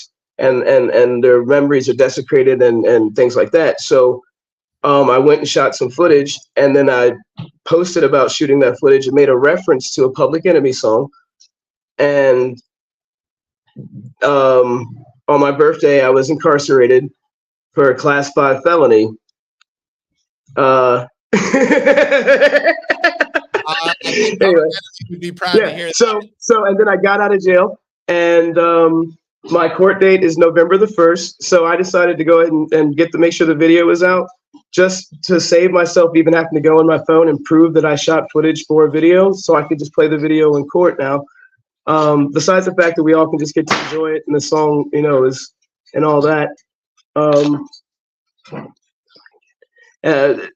I like I said, I didn't do it just for court, but like I said, it's this song. Like the reason it dropped now is to make sure it came out before court. Like I said, I can't preface it too much till after the court case. I thought I could say a whole lot more, but I have to be careful. So anyway, yeah, I caught a Class 5. This is all public, so I can say this. I caught a Class 5 because I typed "burn Oatlands burn." It's a plantation, and I referenced the song "Burn Hollywood Burn" by Public Enemy. Right. And so that got deemed as a threat to do like I said, Class 5 felonies. So just keep that in. So yeah, I'm looking at this video. Only reason I'm laughing is because I'm still not completely emotionally comfortable with all this, and I'm kind of PTSD and stuff. So you have to pardon my disassociation. My car got repoed and stuff. Like it's been a crazy couple of days. So anyway, so yeah, this song and video represent me literally saying, having weddings at plantations is bad, and as a Black man, it makes me uncomfortable. I can't wait to watch this. So here's what we're gonna do. Like I said, I apologize for having such a disjointed interview. I didn't mean, but like it's. I actually lost track of time and thought I had like another hour before we were supposed to talk. I just got back from having to pay for my truck getting repoed and shit. So, but it'll make sense. It'll make sense. Like I've been waiting for this video to drop. I'm having like a release right now because I never thought my music would be actually used against me in court, or like me just referencing. So I never actually thought this shit would happen. Like I'm in like uncharted territory. You don't understand. Like, and I hate to delay it, but I'm in like Boosie, like Lil Baby and like the Baby and People territory where like I got multiple depositions. Like I'm in elite territory, bro. Like this shit's fun. Like I fell asleep in a deposition before and then put a video out about the thing I got in trouble about. Like this is epic, right? Like this is cool hip hop stuff, right? Like my life being threatened and me facing 2 to 10 years. This is cool, right? This is cool hip hop shit. So, I mean, I don't think the part where you're getting threatened is cool. And I wish you all the success. Trust me, hey, they don't want it. Trust me, they don't want it. Like I'm not worried. The threats just remind me I'm alive, man. I wish one of these. I wish one of these cowboys would try it, bro. I'll save a horse, but I ain't riding no cowboy. I tell you that. You know what I mean? It's Virginia, boy. That's Virginia. That never have. Hey, those were not props in that Never Have Enough Guns video. Those were not props. I am not Slim Jesus. Don't worry about it. We didn't think you were. Okay, so here's what we're gonna do. We're gonna play the video and in its entirety, and then we're gonna see it for the first time. Yeah. You're gonna see it for the first time. We're ready. The people are gonna see it. I appreciate you waiting, man. I'm excited to see your genuine response, honestly. Yeah. So then we'll let you know, what we think of the video on the backside of this, and then we'll give you one more chance to tell everybody where they can get the music and the records, and then considering the week you have had, hope you can get some sleep tonight. If you can manage it. We don't want to be the thing that keeps you up. So without further Nah, ado, you're good. You're good, bro. You're good. here comes the brand new world premiere of Skull of a Skeleton for the first time live here on Chip Chat on Beltway Radio and beyond.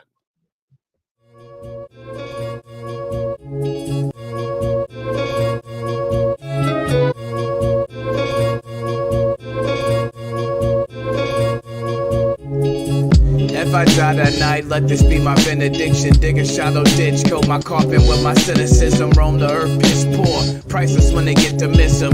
When I was alive, I didn't get the recognition. So if lust is what you did it for, it won't sustain. I won't complain, find my balance and I go create. I know the game and chose to play it with my eyes wide. I hold my weight, you sit debating on the sideline. Made a noted point to only keep it natural. I feel the opposition sitting on my clavicle. We battle through the close quarters combat without a scratch, staring down our demons like you finally have met your match. Set a trap carefully and then I waited on it. Understand my every word's a service as a patient warning.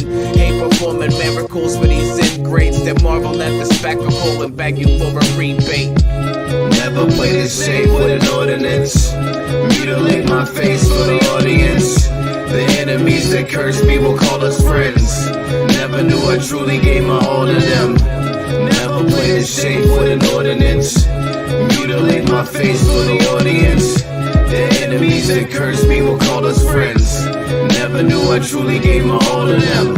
I take a million stands, but they don't understand them. Just lick another wound and get another bandage, not a boomerang effect. More like a rubber band and never plan to give the industry the upper hand. It's tough to manage such a damaged ship with no abandon. Split the feathered crosshairs, herring tortoise till the planet shift. They ran into a wall with me when we would disagree. Somehow I didn't see I'd live to be the giving tree. I dedicated decades out to quality control. Face to face, challenge me and properly you'll fold. It's gotta take a toll, but I have never truly noticed. Go a little further just to secure the focus. Never saw my approach as unapproachable. Pretty much live in a cave, never know what's cool. Hate performing magic out there for these hidden grace. They marvel at the spectacle, then beg you for a rebate. Never played it safe with an ordinance.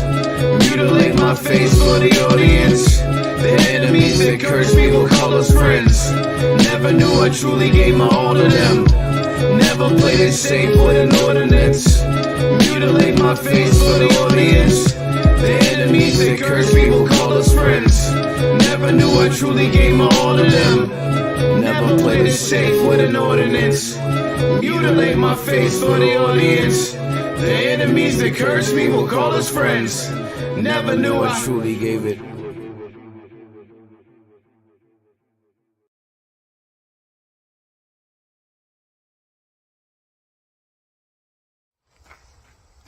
It's the part about paying or whatever. Yeah, right. Damn. So they charge people to come look at a plantation. Yeah, I just had to put that part at the end. Or excuse me, Rico decided to put that part at the end. I just had to record that. So, and I admitted this in my deposition, so I can say this out loud. I'm allowed to say this legally. I didn't actually know you had to pay because I've never paid. I've always gone with groups or just walked on there and just walked around, you know? And so when I did it, the day I went and shot it, I just went on the property and then took like this access road, like, and just walked up. And that's where I started shooting footage. And I shot on this footage. And on the way out, I'm catching footage of the signs. I'm literally leaving. I'd go into my truck, taking footage. And I was like, oh shit, you have to pay to get in here? So I recorded myself and I was like, ha, ha, ha, ha. So I post this stuff. I send the videos away. This is on August like 28th. September 1st, which is my birthday. I'm standing by my truck. 3 cops roll up. 3 sheriffs, all black, 3 different cars. And they just start, you know, I know they're coming up to me. So I close my door. I make sure I'm not carrying a weapon or anything. Like I disarm. I want to make sure I'm not, you know, I'm immediately compliant, like physically compliant, you know? I think I actually have no idea what it's for. And then when I get in the car, he goes, hey, so, like Oatlands comes up. And I said, is this for trespassing? I fucking asked the detective. I was like, am I here for trespassing? Because I thought I was for the trespassing part. Because I found out, you know, technically by not paying, I had trespassed. but I did it on accident. I had no idea anybody thought I threatened them or anybody got mad. You know what I mean? I literally, that never even crossed my mind. Video? Did you pick up any The genuine look of shock on my face when they told me they were charging me with the crime, I literally was like, I was stunned. Well, what crime? Yeah, the crime of. And then the detective was like, so like I said, so here's the crime. I said on the internet, I posted a picture of the manor house. I typed burn dot Oatlands burn dot, right? Which to me was 3 sentences. And it was referencing burn, Hollywood burn. And then I put like hashtag decolonize this, all this other stuff. And I posted it and almost nobody commented on it. This is the day after I shot the footage. No one commented, so I took it down. I literally only did it to draw attention and then was going to change the image. Mike, I do that all the time. I'll say something popular or that's something I don't actually care about to get the algorithm going. When people start engaging, I'll literally change it to like a link to one of my songs, or I'll do something like that. And then I'll hop in and go, what the fuck are you guys talking about? Because it makes everybody look goofy, but I'm in the algorithm. That's literally all the post was for. When it didn't work, I took it down. That turned into Oatlands actually giving me a 47-page affidavit saying how they pursued it. They could perceive it as a threat for me an internet threat with intent to burn, maim, or disfigure. And I was like, wait, what? So yeah, the claim is that I intended to go to. Hold on, wait a minute. Just so we want to be clear, we're not taking sides in anything here legally or anything like that. And I don't pretend to be a lawyer or anything. But it does seem to the layperson like you were involved in art and free expression. It does seem that way. I mean, you did shoot literally a music video, you did write a song, and then you engaged in expression about said art forms. So I find it difficult for somebody to, consider that to be a threat. It seemed like the appropriate place to shoot a video making the point that you made in the song. Does that not seem fair? Seems pretty. We're talking about, chattel slavery and the profits thereof that are still sitting in front of all of us to see every day and somehow cope with and be okay. And you had I would say, poignant comment on that.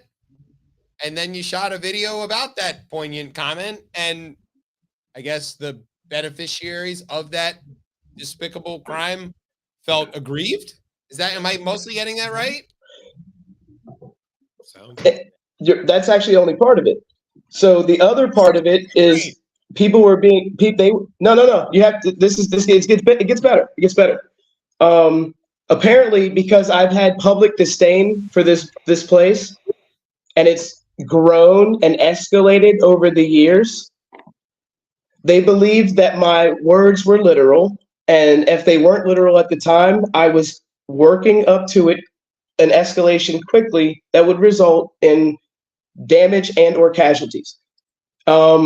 Because on this show, but I'm gonna go out on a limb and say you're gonna beat this charge 6 weeks from Sunday. That is the flimsiest fucking argument I've ever heard in my life. He was about to do something. But here's the thing. Here's the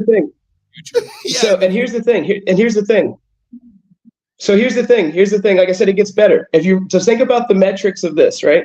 My only public issue I've ever had with the place is the way they actually keep their business open. I didn't even know they charge admission, so that's new to me. But they do a lot of events there. Kids do cross country runs there. Yeah. They used to have horse and pony shows. They do teas and cotillions. People have weddings. Yep. Like these things are normal. These things are normal. And you know what these people do? People show up. So I'm going to say something. Anyone who's ever done like the white t-shirt, suspenders, khakis with your things rolled up, you know what? You're actually dressing like slave masters. When you do the antebellum wedding, you're pretending to own people. You guys don't even know that these things are so ingrained in the Southern culture. It's not culture. It's economy built off of people. So I happen to say these things out loud, and I'm upset about it. So what that turned into Scary Black Man. and they scary black man me. This is the third time this year I've been in Loudoun County courts because someone who has less melanin than I do said they're scared of me. And no one has had any, this will be the third case that I beat. And I sincerely hope, and this is no threat because these are all legal things, but I'm telling everybody out there, I keep saying this, I'm not the one to play with. You picked the right coon. You got me wrong. You thought, you looked at me and thought I was scared. I'm not intelligent. I'm going to crash out. No, I taught Black history in 4th and 5th grade. You picked the right one. My granddaddy, my aunts and uncles, you picked the right one. You picked the right one. In whatever arena you're looking for.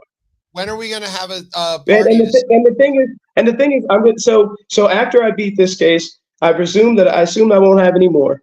But the metrics on it for me, and I almost missed this one point. I apologize. One of the metrics for me, and again, the ironic metric is that they're still acting like a plantation by being mad that a black guy is saying I don't like it here.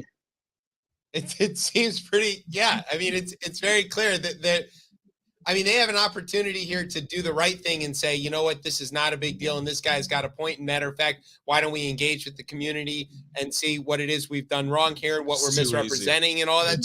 That would be easy, right? It's too easy. The opportunity is there.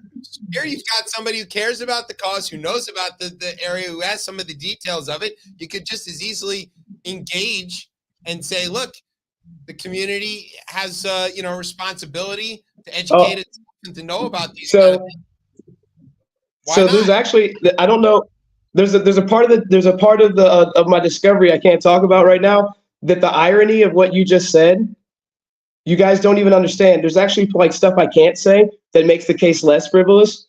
Well, let's just say hypothetically speaking, okay? Let's just say hypothetically speaking, someone involved somewhere in something thought they knew who I was, but happened to actually confuse me with someone else. Oh, well, it's difficult because and let's just hypothetically assume that some of the decisions made and part of the people's disdain or fear might have literally been based off of a misidentification. So here's what I like to do. When I like to build things, you know what I do? Like if I want to build something that's, I like to build, I'm a contractor. I'll give you guys, and I'll leave you guys alone after this. When I'm building something that's structurally sound, you know what I like to do? I like to dig the ground until it's solid. I like to mark out my posts. I like to put things in concrete. I like to make sure everything is 90. I like to make sure everything's good before I build a wall. Before I put a door, or before I put a joist, before there's any truss put down, before there's a gable, before there's any shingles, I make sure that I have not built my castle on a bed of sand. Right. Some people don't do that. So before we let you go, we just want to say one more time, go get the record. Go to Man Bites Dog Records everywhere you can. You can. I think we can pre-save. I think you can get it on Bandcamp. You can pre-order it. We're doing pre-orders. Yeah, which I did that already. And make sure you stream the record. Go out there and watch this record. Watch the Teeth video, by the way. Also, the last hip hop video that I was in, 140,000 views. So you're about to get some great press. I'm just saying, it happens. I'm kind of famous. I should have called your people to ask if I could put featuring, like Mike, and I didn't even think about that. Like, and now it's been uploaded. Now I can't change the RIAs. You know how it is. But like, yeah, if I was the thinking man, I would have done that. You know. That's okay. We'll do it on the next one. So here's the one last question I have for you, Impulse, is when you beat this charge, are you going to have a great big party? And can we come there and film your next superstar music video, which will definitely make you go super viral? Yeah, the case is November 1st. Actually, there is going to be like a whole bunch of people coming to the case. If I beat it on the 1st, we're all going out to eat and everything. And if I don't get banned from Oatlands, I'm going back on November 2nd to shoot another video. There you go. Right. Look at but that. If I get trespassed from Oatlands, which I think is going to happen, I think they're going to drop the case but then push to trespass me off the property, because I actually already said that I didn't mind doing that. Just if I actually, the first thing I said to the police, if they'll just leave me alone and trespass me on the property, then they actually have nothing to worry about. I'll never go back. I don't know who works there. I didn't think about any of the people. I wasn't making a threat. That's the first thing I said. I actually offered that. So that doesn't sound like a guy that wants to hurt anybody, but whatever. So I think worst case scenario I'm looking at is they'll drop the charge, the whole case. They might trespass me, which like I said, I don't even fucking care. I'll sign it right now. But if I'm not trespassed, I absolutely will be paying yearly dues and going back until I sue them and I own the place. Yeah, there you go. Because everybody, and then I give it to the NAACP and it's in the right hands, because this is all legal. I'm not threatening anybody, but this 2023, these people play with me too many times. And as far as I'm concerned, it's up for everybody. Like I reevaluated all relationships in the last 4 to 7 weeks. It's up for everybody. Like everyone that came after me this year illegally, everybody that came after me frivolously, it's up for you. Like you know what? I never wanted to sue anybody, and then I realized that's the only way to keep some of you people off of me. So now I got a beast lawyer, and he likes eating cases. He likes it. More like, you guys don't get it. You keep coming at me. My man eats cases. He's hungry. So the next person that come at me, I'm gonna eat your food, man, legally. Like I'm taking your whole life, man. Like your house, you might as well just go ahead and start decorating it the way I wanted you to. So after this case, I'm coming for everybody, bro. Like that's how it works. And so if I feel like in the studio, so there will be a party. There will be a party. Trust me, there's gonna be a paperwork party. No, we're good. I'm saying no, but what I'm saying to you, like right now between you and me, once everything in the case is public record and my whole year is public record, I want to come to you're the only person I trust to do this with. I want to come and have what we in the streets call a paperwork party at your place for all my cases all this year. You will not believe, once I get all my depositions, I'm allowed to say everything, we'll do a paperwork party, and I will drive out to you, and we will have a time and a half. And then if I haven't seen you before, then that's when I'll be able to give you my hug. But yeah, wait till our paperwork party. You're not going to believe the sheriff the sheriff out here wants me dead or in jail, bro. You're not going to believe the year I've had. Like I cannot wait for the paperwork party. And Slim's going to lose in 14 days. So soon. Good for them. So yeah, that's when the party will be. All right, here's what we're going to do. One more time. Where can everybody get the record? Man Bites Dog Bandcamp. Man Bites Dog Records Bandcamp, and Man Bites Dog Records YouTube page. Man Bites Dog Records Instagram for all the specifics on other things. For this project, for this project. All right, we're gonna take a break. We're gonna let you go get some rest because you got a case to beat. We're gonna follow up with you in a few days. Make sure that you are good and safe and happy and dancing on that mountain of paperwork. We're going to take a break. You are listening to Chip Chat on Beltway Radio and beyond. The Democrats are a party of pedophiles. They support grooming children. Even Joe Biden, the president himself, supports children being sexualized and having transgender surgeries. Sexualizing children is what pedophiles do to children. MTG, Megas MVP. MTG, Megas MVP. MTG, Megas MVP. MTG, Megas MVP. Democrats get back. Boom. Reporters even get slapped. They spreading all these rumors cause Marjorie be spitting big facts. Deep state in the left always hating. When they gonna let Joe about that basement? Marjorie, I really love what you do. Keep calling rhinos out. No one does it better than you, huh? A real businesswoman, AOC's a featherweight. A Southern belle, a little hood. Watch her shake and bake. Divorce, that's all y'all got to bring up. Yeah, watch her drain the swamp cause she know they corrupt. She's fighting for our children. She's fighting for our freedom. She's fighting for the Jan 6. She's fighting good versus evil. MTG, Megas MVP. MTG, Megas MVP. MTG, Megas MVP. MTG,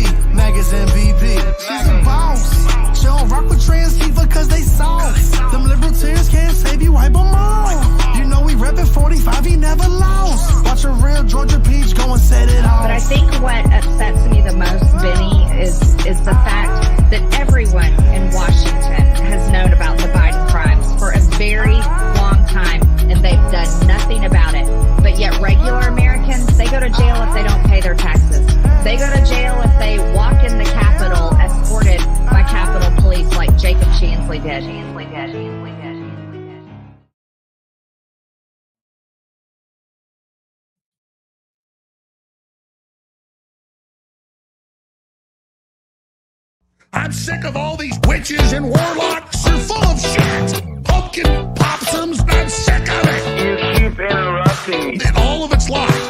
Because you're lying. That's why. Oh, there's energy and oh, now we're done with Trump. You said he was the Messiah. You said he was invincible. I will not suffer your Q people after this. I knew what you were day one. I know what you are now. Witches and warlocks are full of shit. Pumpkin possums. I'm sick of it. You keep interrupting me. And all of it's lies. Because you're lying. That's why every goddamn thing out of your people's mouths doesn't come true. You said it was all over. You tells us stuff. You.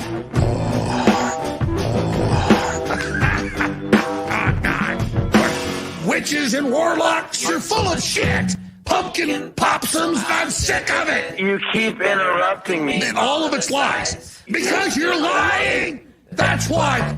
Witches and warlocks, you're full of shit. Pumpkin possums, I'm sick of it. You keep interrupting me. And all of it's lies. Because you're lying. That's why. Because every god thing. Hi, welcome back to Chip Chat here on Beltway Radio and Beyond. I'm Chip. Who are you? Sleepy. That's what? Wake up. It's time for the third half of the show. All right. So quickly before we get to the actual third half of the show. So people might not know this because you've only been on this show a couple of times, I guess. You're a car dude. I am. You drive a car. Obviously, yes. Yeah, well, not everybody does.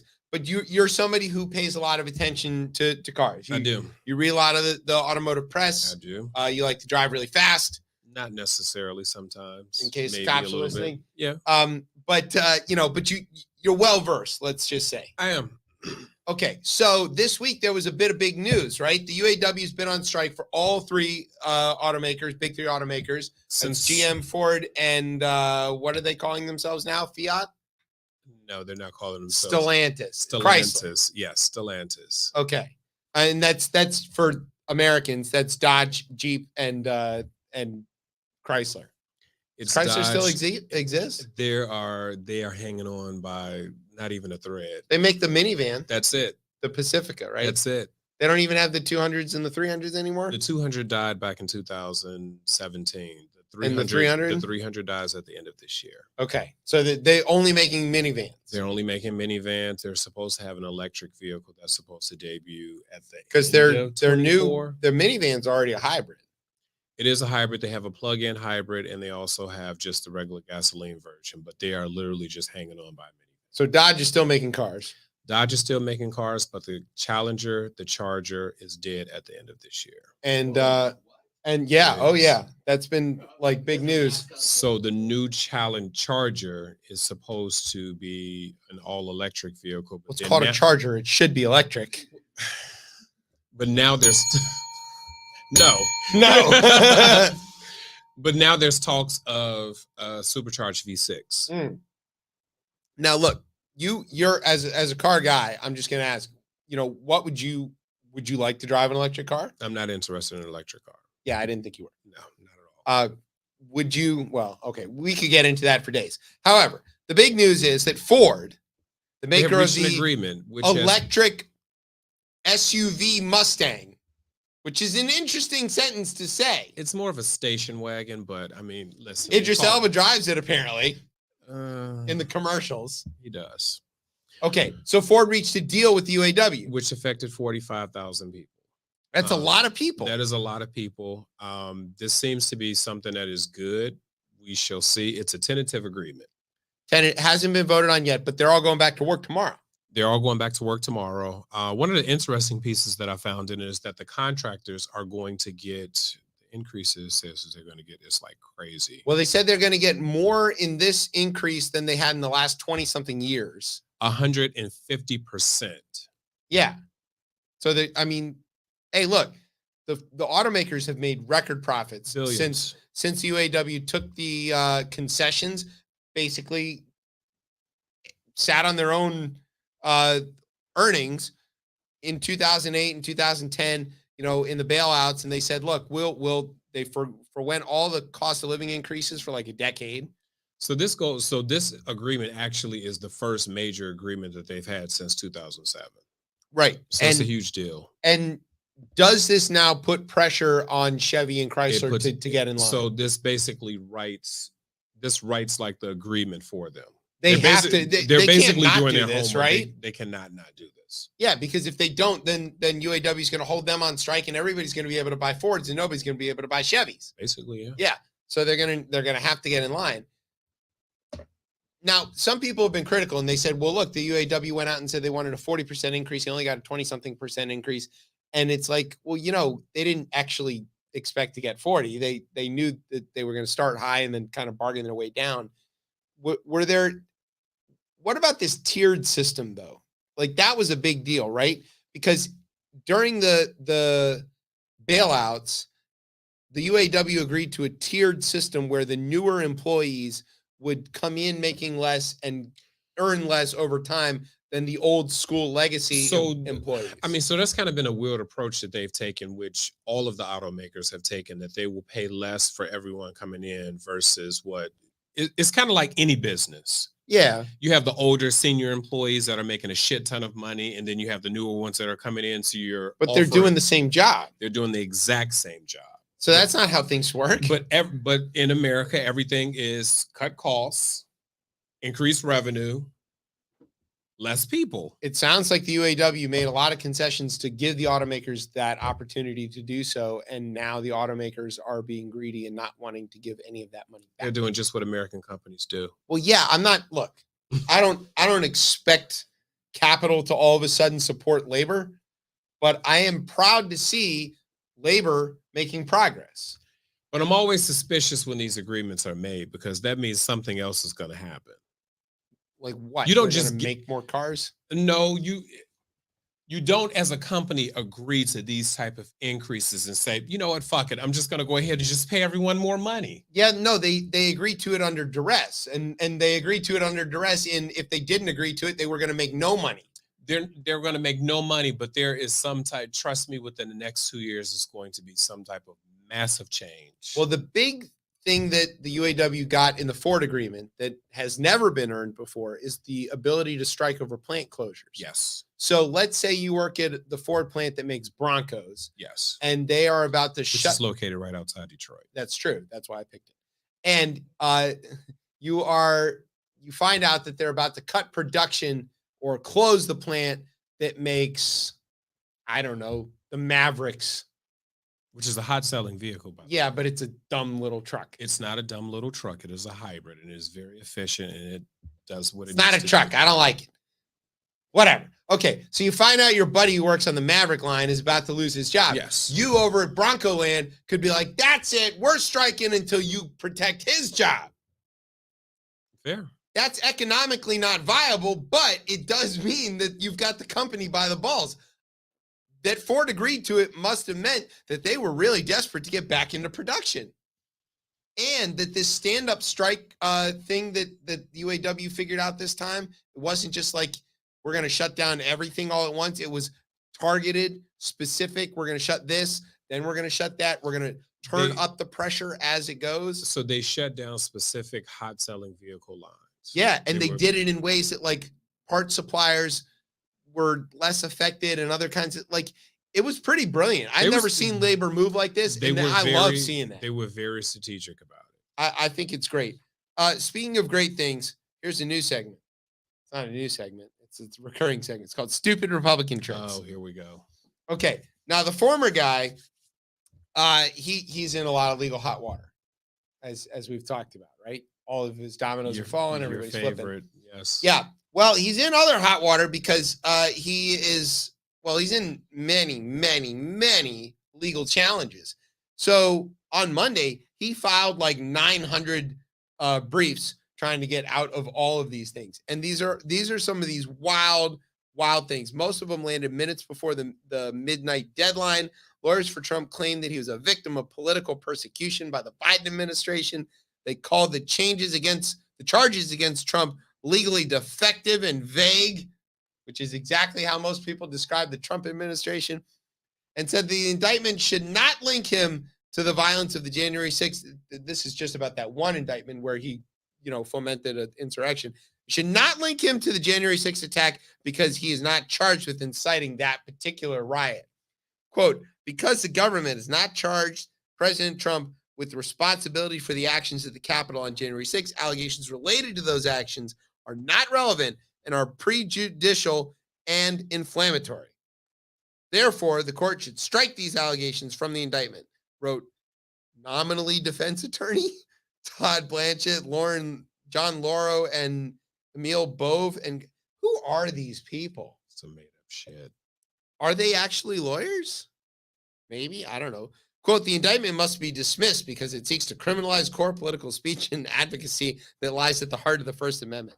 Good try. Where did they get these lawyers from? So we talked about that a lot on the show, that like in the beginning he had like real lawyers, and then as time has gone by and he's either not paid them or lost cases. So it's kind of like Kim Kardashian being a lawyer. Yeah, It's well, very she much the tried to same pass thing. the bar. I don't Did think she? she did. I don't know. She did try to pass the bar. She tried. I know she tried, but it's very easy in California to become a lawyer. Yeah, easier. The way I think of it is like Trump is selecting lawyers the way single people look for somebody to go home with at a bar. So when the lights come on, it's just When like, they first that'll get do. there, they're shooting for They have high for the standards. tents. Yes. They're looking at the tent. But the lights are coming on and it's like, fuck. Yeah. That'll so do. we're long past the part where the 10s have peeled off with each other. The 9s have peeled off with the 6s and 7s. We're straight 2s and You're 3s. down, yeah, you're down to the dregs, man. And that's what you got. Breaking news. Breaking news. Kim Kardashian did pass the bar. She passed the bar. Last October. Kim Kardashian Her fourth attempt. She is actually. And I will definitely hang out with Kim K for Boebert. Yeah, you'll switch for Kim K over Boebert? Yeah. Yeah, okay. Well, that's good. It's Then good her to know over you and have on standards. her bar. With my Johnson. I think she's a little older. Is Kardashian older than Boebert? She's 41. She's in her 41. 40s. Yeah. No, she's 42. But she's not a grandma. She And Boebert is. She may be a grandmother. She just swallowed him earlier. Oh. Talk into the microphone when you say that. Listen. Speaker Johnson. All right. This one is called Gag Me with a 10K Spoon. Really? Yeah. A New York judge on Wednesday fined Donald Trump $10,000 for violating a gag order in a business fraud lawsuit. This is up in New York, where Judge Arthur Engoron was like, you can't keep insulting my staff. If you do it, I'm going to throw you in jail. Where does this $10,000 go? It goes to the court. Like they get to use it for like smoothie machines and shit. Like whatever they want. I don't know. But the important thing is that he put Trump on the stand. So he's got Trump in court. Trump is sitting there in court. It's a Tuesday. A Tipsy Tuesday? Yeah, he's going up on a Tuesday to court in New York for fun. He doesn't have to be there. I want to be so clear about this. He doesn't need to be in that courtroom. He's not legally required to be there. Give up the spotlight. But he keeps telling everybody he's required to be there, even though he is very definitely not required to be there. So he's there. And he has been going out like every break to the reporters, right? And to talk to them. And he goes out to the reporters and he goes, the person sitting next to the judge is very, very partisan, very corrupt. She's partisan and I don't like her and I hate her. And I saw a picture with her and Hillary and she's partisan. And the judge was like, hey, motherfucker, didn't I just tell you not to say anything about my clerk or the rest of my staff? If you do, you're violating the gag order that I placed on you last week. Get on the stand.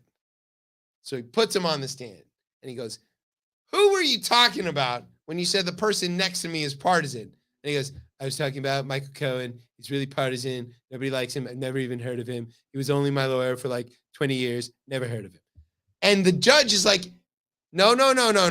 You're under oath.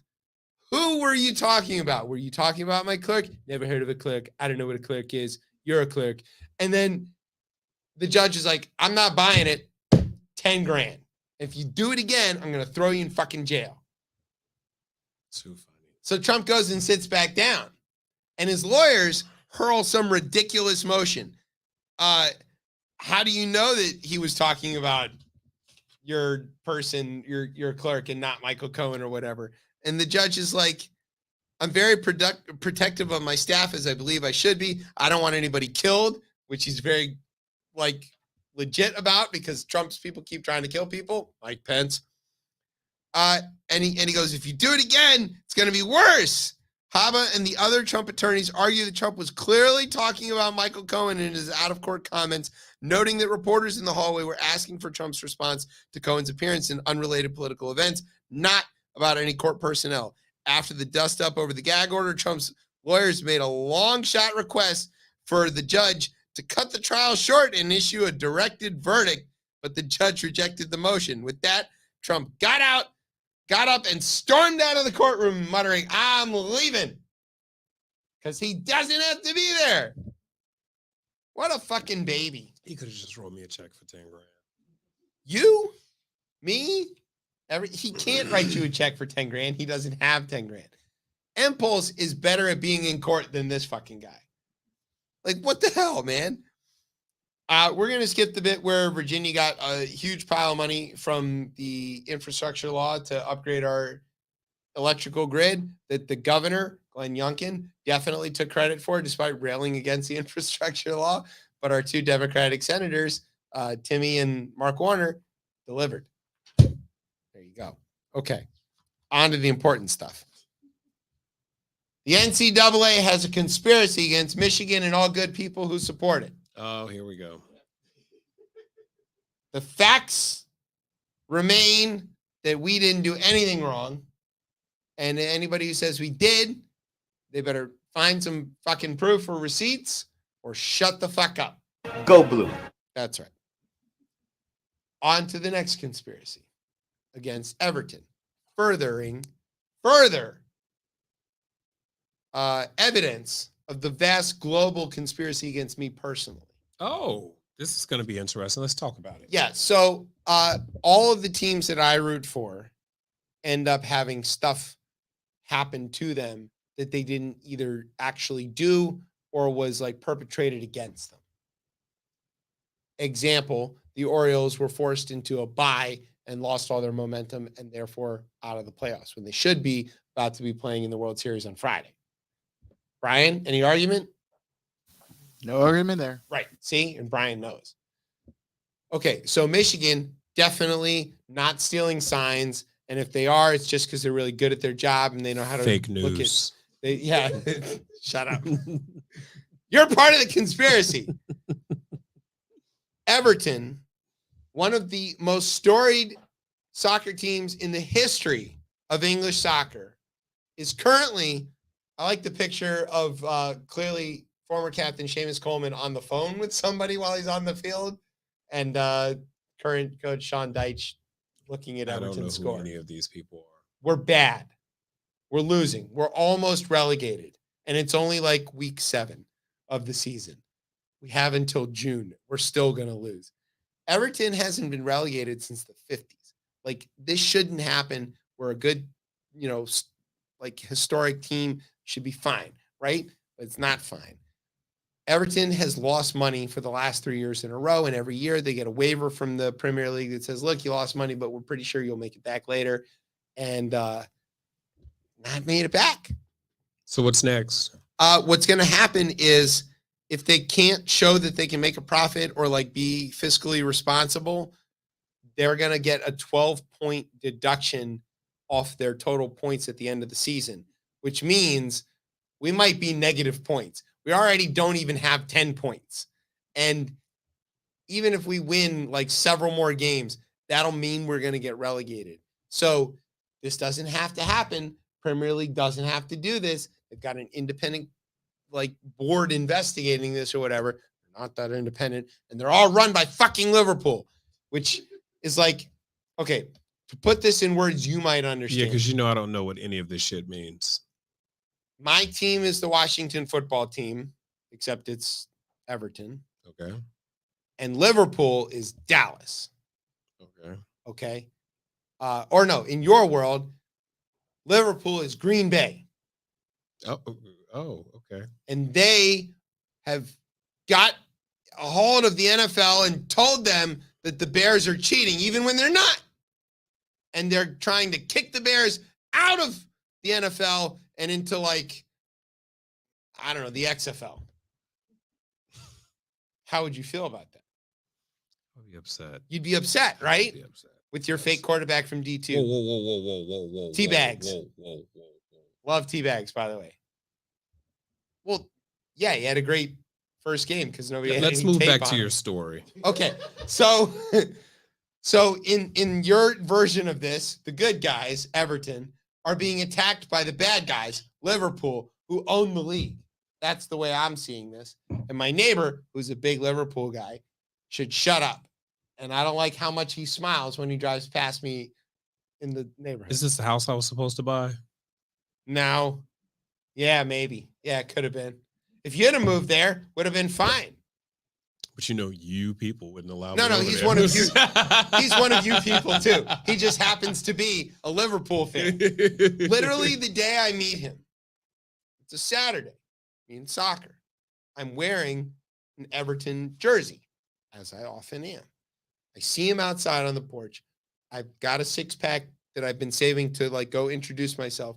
And I walk over there carrying the 6-pack, and he turns around and he's got a Liverpool shirt on. So you instantly wanted to fight him. And I looked at him and I was like, this is never going to work.